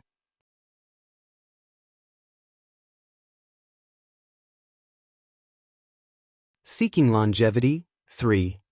Wang Wei rode a horse to a city very close to the capital of Great Lu. His departure alerted many people, thinking he was heading to the capital. As such, he encountered a few assassination attempts in the process but dealt with them quickly. After arriving at his destination, he headed straight to a mansion he had built more than 20 years ago. The hired maids had cleaned the villa before his arrival, but the caretaker dismissed them before Wang Wei's arrival. As soon as Wang Wei stepped into the yard, he could feel his breathing was smoother, his mind clearer, and the air fresher. There was a tall and luscious tree in the backyard, and despite the fact it was fall, it still had all its leaves. There seems to be no problem with the feng shui formation, thought Wang Wei. With this world's low amount of spiritual qi and not having access to his spiritual power, he could not use runes to make formations. As such, he had to use feng shui methods of using the surroundings to set up formation and borrow the power of heaven and earth. Wang Wei calculated the perfect spot where spiritual qi naturally flowed in the entire Great Lu dynasty. Then, he built countless cities for the formation, using the current mansion as the core. The result was a powerful qi-gathering array to gather all the scattered spiritual qi of the Great Lu dynasty. After checking that nothing had gone wrong, Wang Wei went to a sealed room deep underneath the mansion. He locked himself inside before cultivating. After entering a deep state of cultivation, he could sense all the spiritual qi in the surrounding. After gathering for 20 years, there is so little, thought Wang Wei, who was speechless.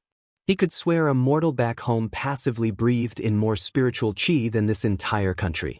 The environment is vital for cultivators. He could imagine how horrible it would be to live in such a terrible environment, trying to cultivate.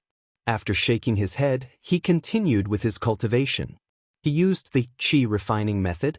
He created to absorb and condense the energy in his dantian. After a few hours, he heard a loud boom and saw a small dimension above his navel. So small? Wang Wei decided to complain no longer, as this was not an issue of his Buddhist talent but the environment. And unfortunately, there was nothing he could do about that. In his dantian, he saw a gas floating. It was his new inner qi. Since I've been using a martial art theme, let's call it internal energy. He created this energy based on the true yuan he learned from Zhen Chaos World. However, it was of way lower quality. Low spiritual qi also means the laws of this world are incomplete, which leads to a lower power ceiling and many other restrictions, analyzed Wang Wei before continuing to cultivate. Using the remaining qi, he expanded his dantian while also increasing his inner energy. Then he checked his body. My lifespan has increased from 120 to 250 years old. And once I've completed this stage, I could add more. Wang Wei did not leave his mansion as he focused on cultivation. After using all the spiritual qi, the process drastically slowed down, so he had to use alternative methods. With inner energy, he could finally use some alchemy techniques. He refined the blood energy in meats into pills. With this method, he did not need to eat 50 cows daily but turned them into a pill containing their combined condensed blood energy. Subsequently, he converted the blood energy in the pills into inner energy to continue his cultivation. Additionally, his business would keep sending him some rare spiritual herbs, and he would create qi refining pill to help him. As such, Wang Wei spent years in retreat, only leaving his mansion 3 times to deal with some people who had no eyes and tried to get rid of his resource-gathering business. It took him 15 years to fill his dantian before proceeding to the next stage of cultivation. The human body requires 5 elements and yin-yang to balance. And doing so can prolong life and achieve longevity. Wang Wei followed that philosophy by using his organs to generate 5-element qi and fusing them with his inner energy.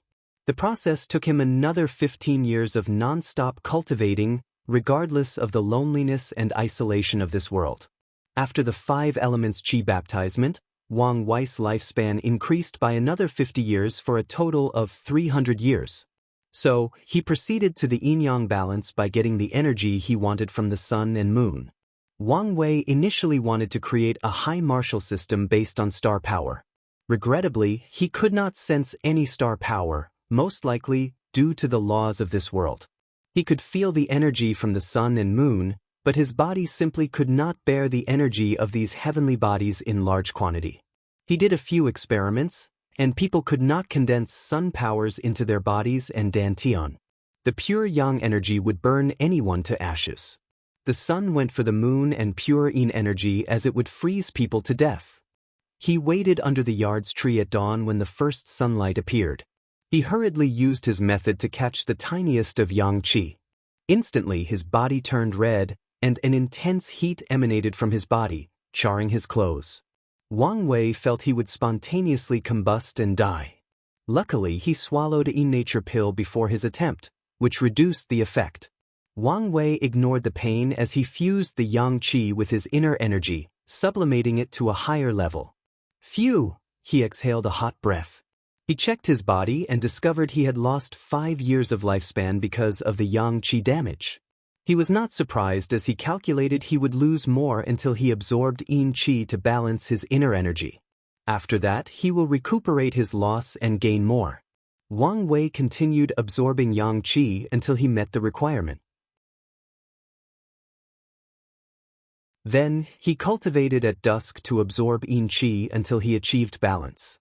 And as his inner energy flew throughout every part of his body, it removed impurities while strengthening his flesh and increasing his lifespan. The process took him 20 years, meaning he spent 50 years in the qi refining realm, and that was only because it was him. If it was a normal person with ordinary talent or even above average channel, they might never fill their dantian. It's a shame I could not condense a core, thought Wang Wei. His previous plan was to condense his inner energy to sublimate it into a higher form. Unfortunately, due to the incomplete rules of this world, The process did not succeed. So, Wang Wei had to continue on his previously established plan. "I need a break," muttered Wang Wei. He essentially spent the past few years non-stop cultivating. Although 50 years was nothing to him, he also wanted to enjoy himself a little. So, he left his mansion to visit his business and the surrounding cities. He even visited the surrounding dynasties since Great Lu was not the only one in this world. His paw had secretly reached these dynasties as he set up the Qi gathering formation to gather most of the Qi. However, he did not use them since he wanted to use them for the essence refining method. While Wang Wei enjoyed his travel, news and rumors about him spread throughout the entire world. And the rumor was that he was immortal. After all, he was now in his later 82nds, but his face had not changed from a teenager in his 20s. However, when people wanted to talk to him or make his acquaintance, he had already returned to his mansion to cultivate. Using his inner energy and reserved spiritual qi, he targeted his Niwen palace to open his sea of consciousness. The process was tedious and lengthy, but he eventually opened a small space, gaining access to his spiritual power. In the cultivation room, Wang Wei suddenly floated in the air.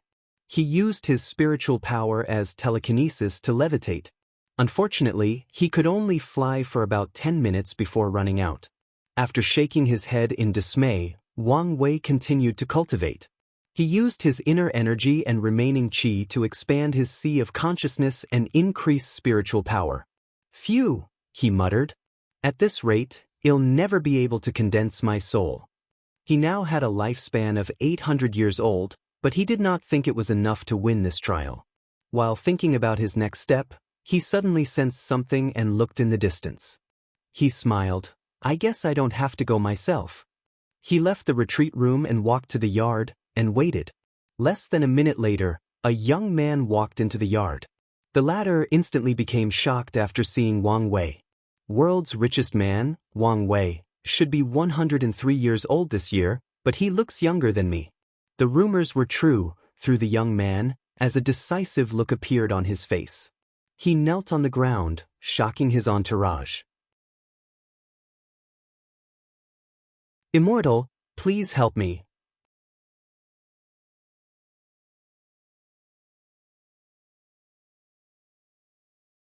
Seeking Longevity, 4. Gift Bonus Chapter. Thanks to Grum for the gift, the young man's entourage wanted to stop him but feared offending Wang Wei. So, they stood frozen, indecisive about what to do. Meanwhile, Wang Wei calmly looked at the young man kneeling on the ground. "Your fourth prince, Kong Rong? It is the lowly one." "Interesting. So, why are you asking me for help? I have nothing to do with your royal family." Kong Rong gritted his teeth and said, "I want to be sovereign." "Your Highness," yelled his companions as they looked around to see if anyone heard. And despite not seeing anything, they were worried since these words could be considered treason and lead to their master's death along with all his retainers, them. Kong Rong ignored and continued. He understood this might be his only chance. And when speaking to someone as powerful as the world's richest man, he had to be direct to have an opportunity. "I know, an immortal as high and mighty as you might not care about the affairs of the mundane world. But to me, this is everything." "You're wrong. After all, there is a reason I have so much wealth." Kong Rong smiled while remaining in his kowtow stance as he understood the meaning behind these words. He had a chance. "Immortal Reverend, I will give you whatever you desire, as long as you help sit on the throne." Kong Rong had no choice but to use this extreme method. He had more than 40 brothers and sisters, but only 5 were eligible to compete for the throne, and he was one of them. Amongst all his 5 brothers, he was the most qualified. He was more intelligent and had the best political, economic, diplomatic, and military sense. He cultivated the best retainers to help him in court and even gained the support of many people in the dynasty. Unfortunately, his father hated him for some reason and did everything to reduce his power or give his brothers the advantage. Kong Rong could not understand why his father hated him so much. At first, he thought because he was the product of a lowly maid. But his 8th brother has a similar background, and his father did not treat him the same. Recently, his father passed an imperial decree that essentially banished him to the borders, removing him from the competition. After that, Kong Rong thought about rebellion. Unfortunately, his father had absolute power in the empire. He easily removed Kong Rong's power and prestige, so he knew rebellion would result in his death. After pondering the situation for many days, Kong Rong concluded there was one person who could give him what he wanted, the world's richest man, Wang Wei. Only this man who controlled more than 70% of the world's wealth and an unknown army of martial artists with superhuman strength. So, without hesitation, he took his most trusted subordinate and traveled day and night to meet his legendary man. Kong Rong instantly knew he had made the correct choice after seeing how young the person was for his age. "You understand the consequences of making such a deal with me?" Wang Wei asked. "I do." He understood what might happen to have an immortal by his side. He might turn into a puppet ruler. Nevertheless, he wanted to take the risk. "Very well. Let's discuss things in the capital." Wang Wei waved his hand to wrap Kong Rong and his group with his spiritual power and flew to the sky, shocking the group. Kong Rong took a deep breath to ease the fear and excitement he felt from the sensation of flying and the awe he felt for Wang Wei's power. Meanwhile, his entourage almost screamed out of fear. Luckily, Wang Wei blocked their mouths. The capital was close to his location, so they only flew for a few minutes before arriving at their destination. If Kong Rong had looked closely, he would have detected Wang Wei's face was paler than before. The short soaring session while carrying 3 people and himself almost drained his spiritual power. However, it was necessary to show up and instill fear in Kong Rong, ensuring he won't do something stupid after he gets what he wanted and forcing Wang Wei to waste time and eliminate him. After returning to the capital, Wang Wei asked Kong Rong if he wanted to get the throne using the fast and ruthless way or the slow but more benevolent way. And he chose the latter. The next day, the king and his 4 other brothers became ill, and no doctors could do anything. Kong Rong began rapidly taking control of the dynasty's military and political powers. With Wang Wei's martial art legion, he was unstable. However, Wang Wei also used a secret method to prevent internal chaos and confusion. Then, after taking all the power, Kong Rong blackmailed his father to pass the throne to him rightfully. The king had no choice since his son had the only solution to the poison he was affected by. Finally, Kong Rong rightfully took over the throne. But he did not immediately kill his father. The antidote to the poison required constant doses to prevent death. However, the same could not be said for his brothers. The first thing Kong Rong did after taking the throne was given Wang Wei the title of national teacher before creating temples for him. There was a main temple in the capital, with countless scattered over the dynasty. Wang Wei stood inside his temple, looking at the sky. "This world's spiritual qi and law are so low that I cannot even condense qi luck." He could see a bunch of scattered invisible golden motes flying from different parts of the dynasty into the temple. "Even if I gather this entire world's luck, I could only increase my lifespan by 200 years. He shook his head before walking into a room where he saw myriad floating white and red energy orbs. "I can still gather incense, but the quality is so low. Not to mention all the impurities." Wang Wei took the incense to refine it. He removed the impurities and used the remaining to accelerate the spirit refining. Meanwhile, under his orders, Kong Rong began positively changing the Great Lu dynasty. Wang Wei gave him a book containing detailed things he needed to achieve to bring a golden age of prosperity to the dynasty. He even funneled much of his wealth to help. The only thing Wang Wei asked in return was for his name to be revered in the dynasty and for people to worship him. And Kong Rong did a great job turning him into the revered immortal guardian of the dynasty. He did not hesitate to give him most of the credit for the social changes that happened in the empire. There is even a holiday to worship the immortal guardian. Today, Wang Wei opened his temple for the first time since Kong Rong's enthronement. He never left or met with anyone. If he wanted to communicate with others, including Kong Rong, he would use his divine sense. He opened the gate, and 2 people walked in, an older man and a younger man. The older man looked at Wang Wei with complication in his eyes before kneeling on the ground, with his head directly on the ground, shocking the younger man. However, he also berated the younger man, forcing him to kneel, and after a moment of hesitation, the latter followed. "It's been 40 years since we last met." "Yes, Immortal Reverend, and you have not changed a single bit since then." "The same cannot be said for you. You're now a dying old man." "It doesn't matter," replied Kong Rang. "I'm satisfied with my life." "So, you're here for your son. Are you here asking me to support him on the throne or asking for immortality for him?" "I knew I could not hide it from your divine eyes. I am here for both. People who sit on the throne cannot pursue longevity. Their greed and power are a recipe for disaster, and I don't want to create more trouble for myself," Wang Wei replied calmly. "If you want, I can teach one of your children a part of my inheritance, but it cannot be the one on the throne." These words surprised Kong Rong as he was prepared for rejection and the possibility of facing the immortal's wrath. "As you wish, sir." Wang Wei nodded his head before looking at Kong Rong's son. "It's time for the dynasty to conquer this world. Follow your father's example, and you will be forever remembered as a wise sovereign in the annals of history." The young sovereign immediately became excited, ignoring the disappointment he had previously felt. Although he could not live forever, he was happy to pursue eternal glory. Kong Rong left with his son to prepare for the expansion. He was too old but could still provide some wisdom when needed. He also did not forget to bring another one of his sons to the temple.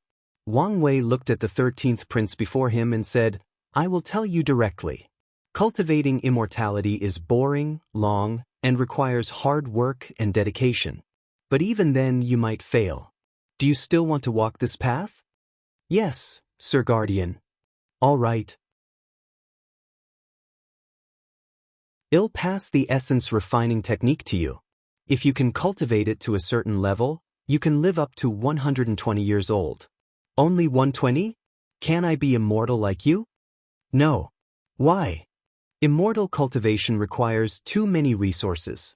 The more people who are walking this path, the less left for me." If it were not for the fact the essence refining technique only required food to cultivate, he would never pass it to someone else. So, regarding the qi refining that required some spiritual qi, no one in this world will know this method beside him. "Oh," replied the young prince. "Don't be disappointed. The chances are you will give up cultivating after facing the difficulties." Wang Wei's guess was correct. 3 years after this conversation, after Kong Rong's death, the young prince gave up cultivating. He hated the constant practice, the constant eating and defecating. Without his father forcing him, he gave up.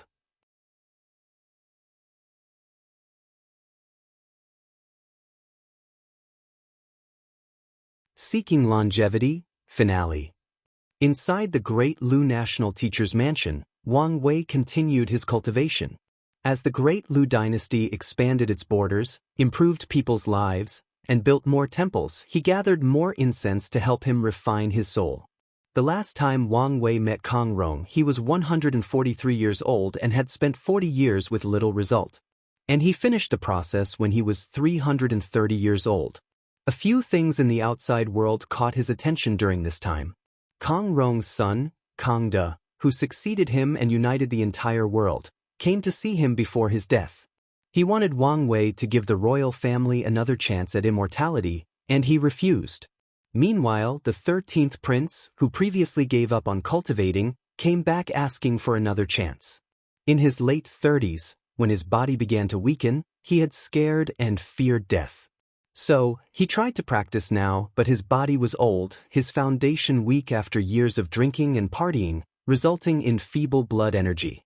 So, when he tried to practice, he needed at least 10 times the effort for half the result. Fearing for his upcoming mortality, he ran back to the temple, asking for help for the immortal guardian. He tried to use the pity card, asking Wang Wei to consider his late father's last wish before his departure. Unfortunately, Wang Wei did not open the temple door or answer him. Soon after, he felt ill and died. As time passed, Great Lu remained prosperous, and Wang Wei's reverence kept increasing. However, one of the sovereigns was unhappy about someone being so loved and popular amongst the people since he could easily incite a rebellion. He tried to do something, but Wang Wei immediately scared him by sending a message directly into his mind with his spiritual power. Unfortunately, the foolishness did not stop, as his successor directly rebelled against Wang Wei. He led the Great Lu's army to the temple. However, to all the people's horror, a humongous palm descended from the sky and crushed the sovereign before the people. This event was forever scarred in the annals of history because the people heard the immortal guarding speak for the first time when he said, "Making me waster so much qi." The royal family quickly gathered a new ruler and came to the temple for Wang Wei to decide whether he approved. After telling them it was fine and not to disturb him, he continued cultivating. Wang Wei's eyes were closed, looking at his soul. The thing was so weak that it could not survive under the sun for more than 30 seconds. It was so weak that he did not dare absorb even a ray of pure yang from the sun, so he had to use the yang energy produced by his body to nourish his soul. My lifespan went from 800 to 1,400 years. Now, for the next part, the 3 flowers. He already had the method of condensing the 3 flowers of essence, qi, and spirit. However, he had to modify it a little to fit this world and his current situation.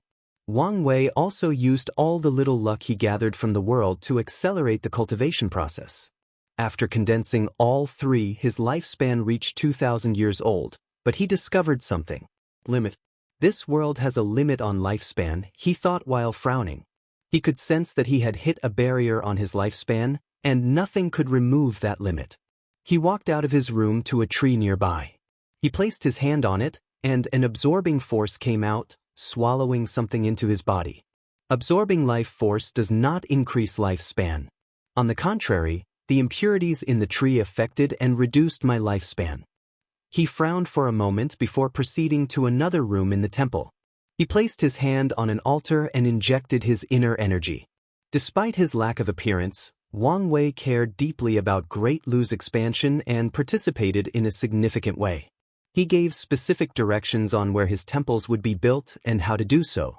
His action aimed to use the entire world as a feng shui qi gathering array. He then used all the spiritual qi for his cultivation. However, the array also had a purpose: to revive spiritual qi in this world and elevate it to a higher level. After activating the array, the world trembled slightly, but no one detected this anomaly. People noticed that all the temples scattered in the dynasty's territory began vibrating. This sudden change alarmed many people. So, throughout the world, mortals began to kneel and pray Wang Wei's name since he was the only immortal in this world, and this anomaly was probably the result of his powers. Wang Wei looked at the sky, waiting for something. Unfortunately, nothing happened. So, he stayed for a few days to even a month, but nothing occurred.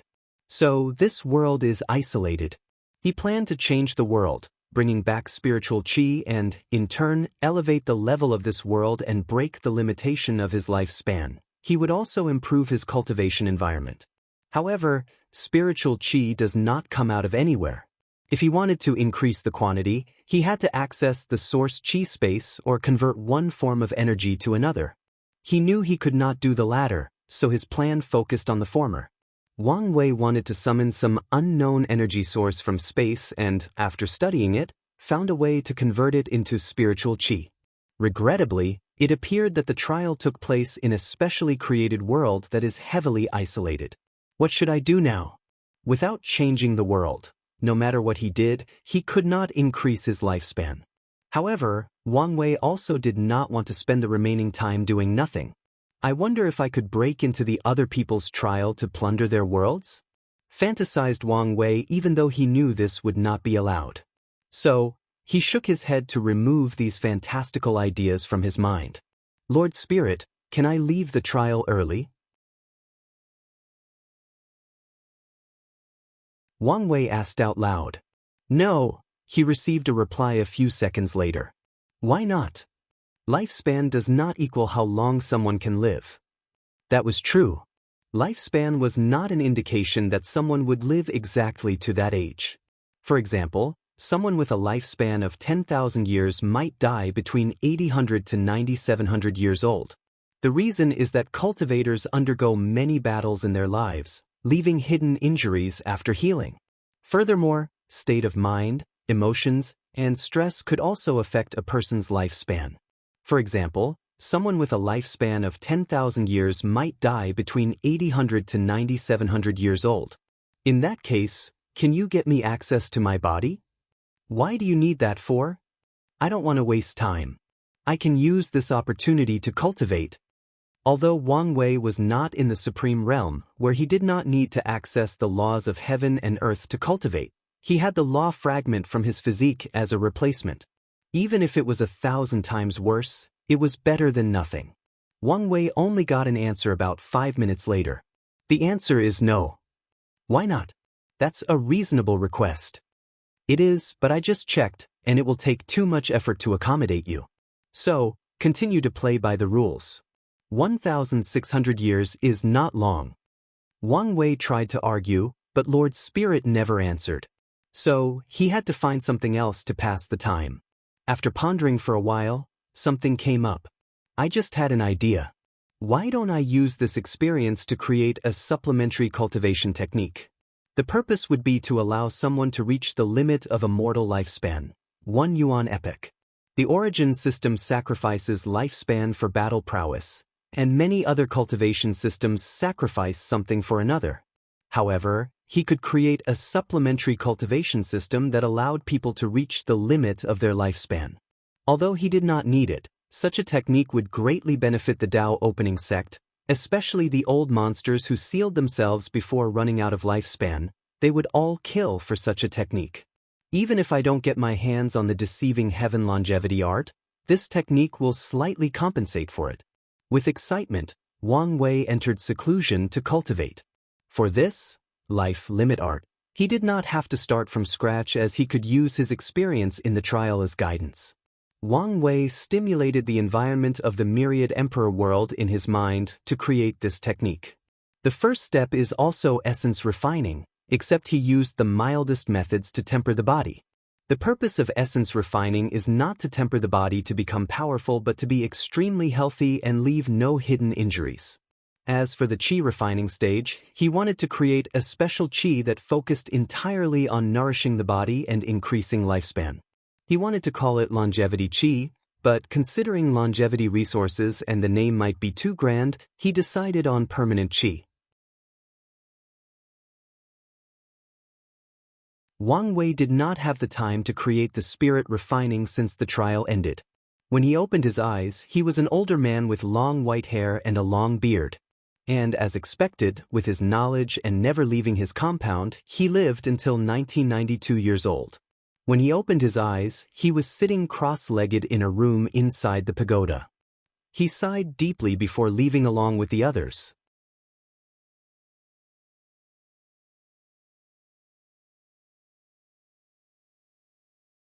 Final Trials Ranking Gift Bonus Chapter.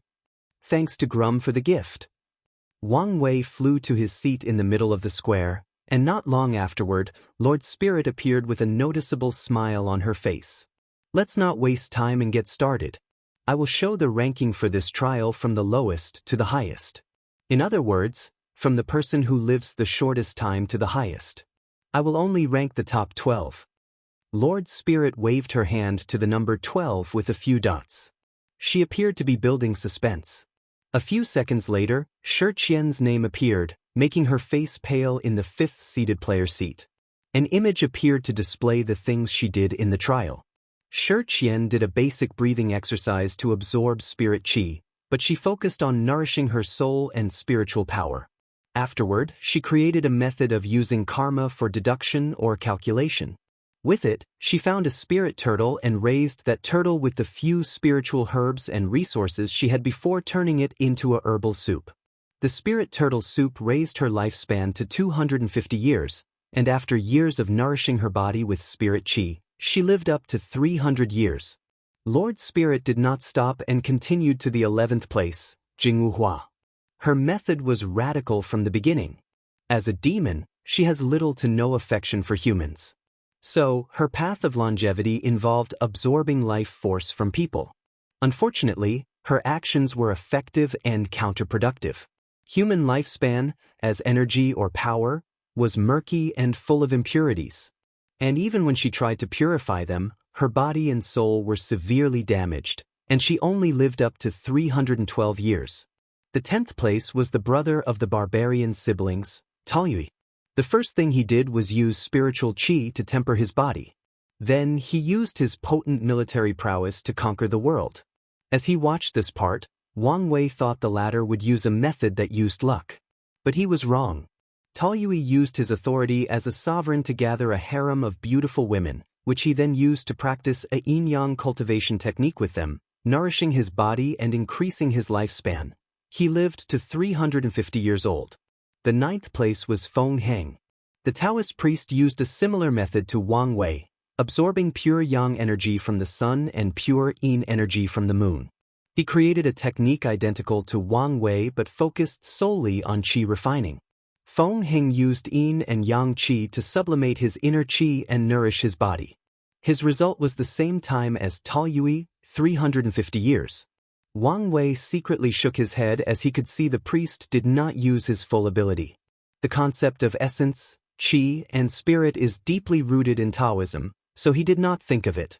According to his speculation, the Tai Profound Gate might be one of the few sects that also created a method of condensing the 3 flowers on the crown, and the other was the 5-element balance palace. The 8th place was Mu Lei, whose approach was strange. He created a mass grave and buried himself. He made a method that turned him into a zombie by absorbing the ghostly yin qi released by the graves. The technique was clever but also had a significant flaw. Without enough spirit qi and specific rare resources, the yin qi eventually corroded his body and soul, leading to his death. He survived until he was 387 years. Zombie? Why do I feel like I will encounter something annoying related to zombies? Thought Wang Wei as he watched Mu Lei's trial. However, he soon focused on the next participant. The 7th place went to Cultivation. Her method involved conquering the world to help her gather resources. Then she created a pool of blood energy and sealed herself inside with a special method. By absorbing the energy, and because she had to use little to no vitality in the sealed state, she survived for 400 years. I'm only 7th? Complained Cultivation.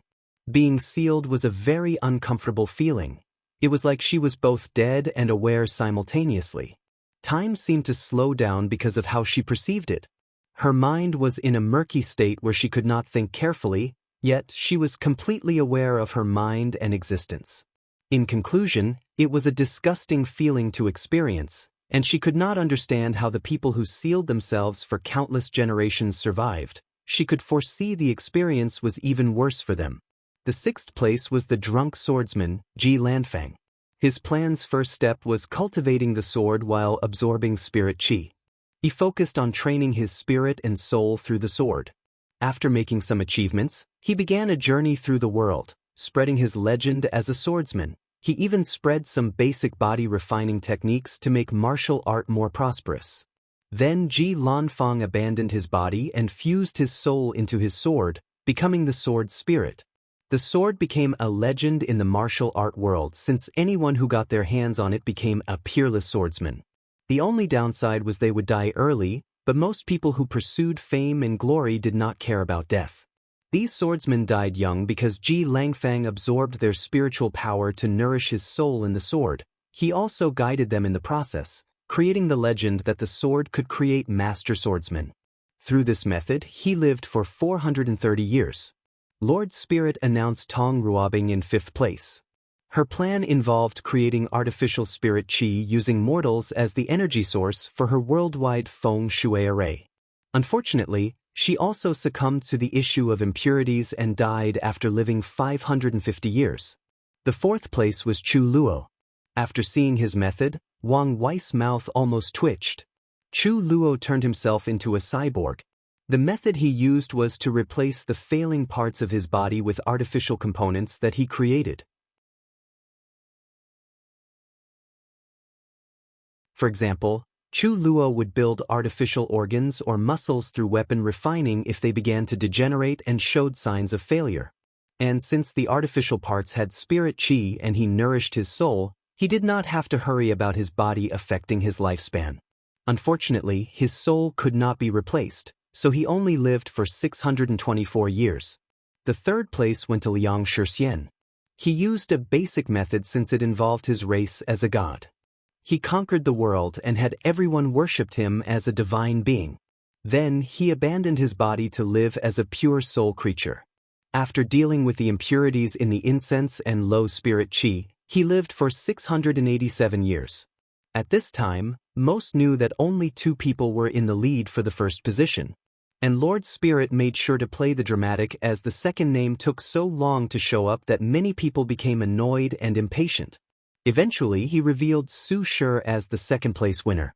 Her method involved fusing her mind with a mountain, becoming a mountain spirit. And because mountains had longer lifespans than swords, she lived for 720 years. Her spirit could not support her body without spirit qi or other resources, so she died from the backlash. Finally, Lord Spirit revealed Wang Wei's position as number 1. The other participants watched as he methodically created a system ideally suited for himself and the environment. They saw his ingenuity and ability to assess the situation and respond accordingly. They saw how he could use anything to his advantage to achieve his goal. They saw how he could maximize profit while being highly efficient. They saw the demeanor of a Tao overlord. The participants saw what would happen to them if they were stranded in a low-level world, weakened beyond measure, and without outside help. They would struggle to survive, while this man would probably find a way to prosper and even get out of the situation. After all, while they tried to live as long as possible, the Tao overlord reached the limit of the world. And if it were not in the trial, he would have broken that limit and maybe lived as long as heaven and earth. The vast difference made a few people sigh in desolateness, but many also increased their fighting intention. They would not acknowledge they were inferior so quickly. They would learn from this situation and strive to improve. And if they could never catch up to this man's back, it was all right since he was an excellent motivation to keep moving forward, never faltering. Now that all the trial sections have been accomplished, it's time to announce the final winner, said Lord Spirit. And for many of you, the answer is already obvious. After totaling the results of all the previous sections, the final winner is Wang Wei. Congratulations. The square became quiet only for a moment before Ji Lanfang said, Congratulations, fellow Taoist. You deserve it. Thank you. Don't forget to have your father contact me. I want. Tong Ruobing and a few others congratulated Wang Wei, and he replied respectfully. However, he could sense that Chu Luo next to him was not happy.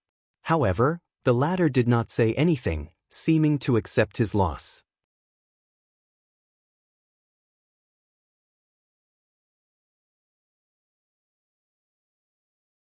Gu Xian's deception Dao. So, you want to take from my hands? Thought Wang Wei as he analyzed Chu Luo's reaction. He was fine with that outcome as well. Meanwhile, Lord Spirit seemed happy that no one had an objection, and she did not have to justify his choice. Tomorrow, you can accept the inheritance. Wang Wei nodded and went to rest. The next day, he met with Lord Spirit before the talisman. You seem excited, commented Wang Wei. Of course I am. My master has been waiting for a worthy inheritor for too long. And once he succeeds, I can finally reunite with him, replied Lord Spirit, his joy and excitement exuding from his tone and eyes. That's good for you, Wang Wei replied calmly. He followed Lord Spirit into the pagoda, where he found himself in a brightly lit room, with a bunch of torchlight with white flames surrounding the room. In the middle was an altar with candles. In front stood a middle-aged man with long black hair tied in a bun and a long black beard that was exceptionally trim. His hair and beard had streaks of white hair, accentuating his peaceful aura with a touch of wisdom. Master, said Lord Spirit before kneeling and kowtowing. Lord Gu Xian, said Wang Wei as he cupped his hand and bowed. Gu Xian smiled and nodded in salutation. He then gazed at Lord Spirit. You did a great job. It was my honor. You can leave. Prepare to leave with me. Yes, master, replied the odd spirit, walking out of the room with exciting steps. Then Zhu Xian looked at Wang Wei and smiled. Another unparalleled genius appeared in the myriad emperor world. Your accomplishment will definitely surpass your ancestor. You knew my ancestors? Not personally, but I've heard of their legend. Well, enough about these pleasantries. Let's talk about my inheritance. My longevity art is nothing special besides allowing its ability to create insurgent and live longer. I'm sure there is no tangible benefit to a heaven chosen such as yourself. However, it means a great deal to me. It is the result of my long cultivation, hard work, and dedication. As such, I wanted the best and most gifted individual to Glesh. Excuse, said Wang Wei, interrupting him. Is there something? This is too cliché. Pardon me? I mean your obvious attempt at stalling so you can take over my body. The entire situation is a little too cliché and overdone. I am afraid I do not understand? Asked Gu Xian, perplexed. I'm sensitive enough that the moment I walked into this room, I could tell I had entered a soul form, and the entire room was my sea of consciousness. So, please remove the charade. You can't deceive me. Wang Wei chuckled to himself as he thought using the word deceive was clever. Unfortunately, Gu Xian could not appreciate such a great joke. His demeanor changed, turning gloomy. His gentle eyes became similar to a snake hiding in the bushes in ambush. As expected. As a Tao overlord, you still surprise me even after overestimating your capability. It was not as hard as you expected. As a person who practices the Tao of deception, I have to say, you're not very good at it. What did you say? It's true, replied Wang Wei. The first mistake you made was your reputation. After learning about your history, it's normal to conclude you were a snake who feared death above anything else. You were selfish and were not above using disgusting methods for your success or survival. Now, why would I trust someone with such a reputation? Veins appeared on Gu Xian's face. This is not how you should practice the Tao of deception. If I were you, I would have deceived the entire world and crafted the perfect personality. A good reputation, even a saint-like one, is excellent for doing anything. People will trust you more, and your words will have more weight, perfect for deceiving people. I would deceive myself by crafting a secondary personality with sane-like morality, always doing good for the people and the world. And when I wanted to deceive someone or something, I would switch to my real personality. As long as you deceive yourself in the world, it should not be a problem to deceive heavenly Tao. But I'm confused about how one could deceive Grand Tao thought. Isn't that thing nay omnipotent? Forget it for now. Well, that's how I would cultivate deception Tao, not the low-level method of conning people left and right. At this point, Gu Xian was seeing red. He was usually very calm and calculated, as he needed such a mindset to deceive people effectively. However, if there was one thing he was proud of, it was his Tao. He took something that most people in power would scoff at and elevated it to an art, to a Tao. Yet, some snot-nosed brat is preaching to him about his own Tao. What made the situation worse was he made some excellent points. Do you want to know the other mistakes you've made? Asked Wang Wei, with an innocent face that made people want to punch him. He'll tell you. The trial itself was an anomaly. At first, I thought it was because of the whole deception motif you were following. However, each section was detailed and tested something specific, meaning you had strict requirements. Yet, the rules, especially the points and seeded player token system, made absolutely no sense. It was like you did not want participants to know who would inherit your legacy. But then I thought deeper. I asked myself, what is it that someone like you want? Why set up this trial? The answer came after I divided the essence of your personality into two traits, survival and longevity. You dare to claim you know me? Tell me if I'm wrong. You're a man who fears death very much, hence why the first draft of your longevity art involved increasing lifespan. However, you achieve your goal of becoming immortal after becoming a Tao ancestor, never having to worry about lifespan.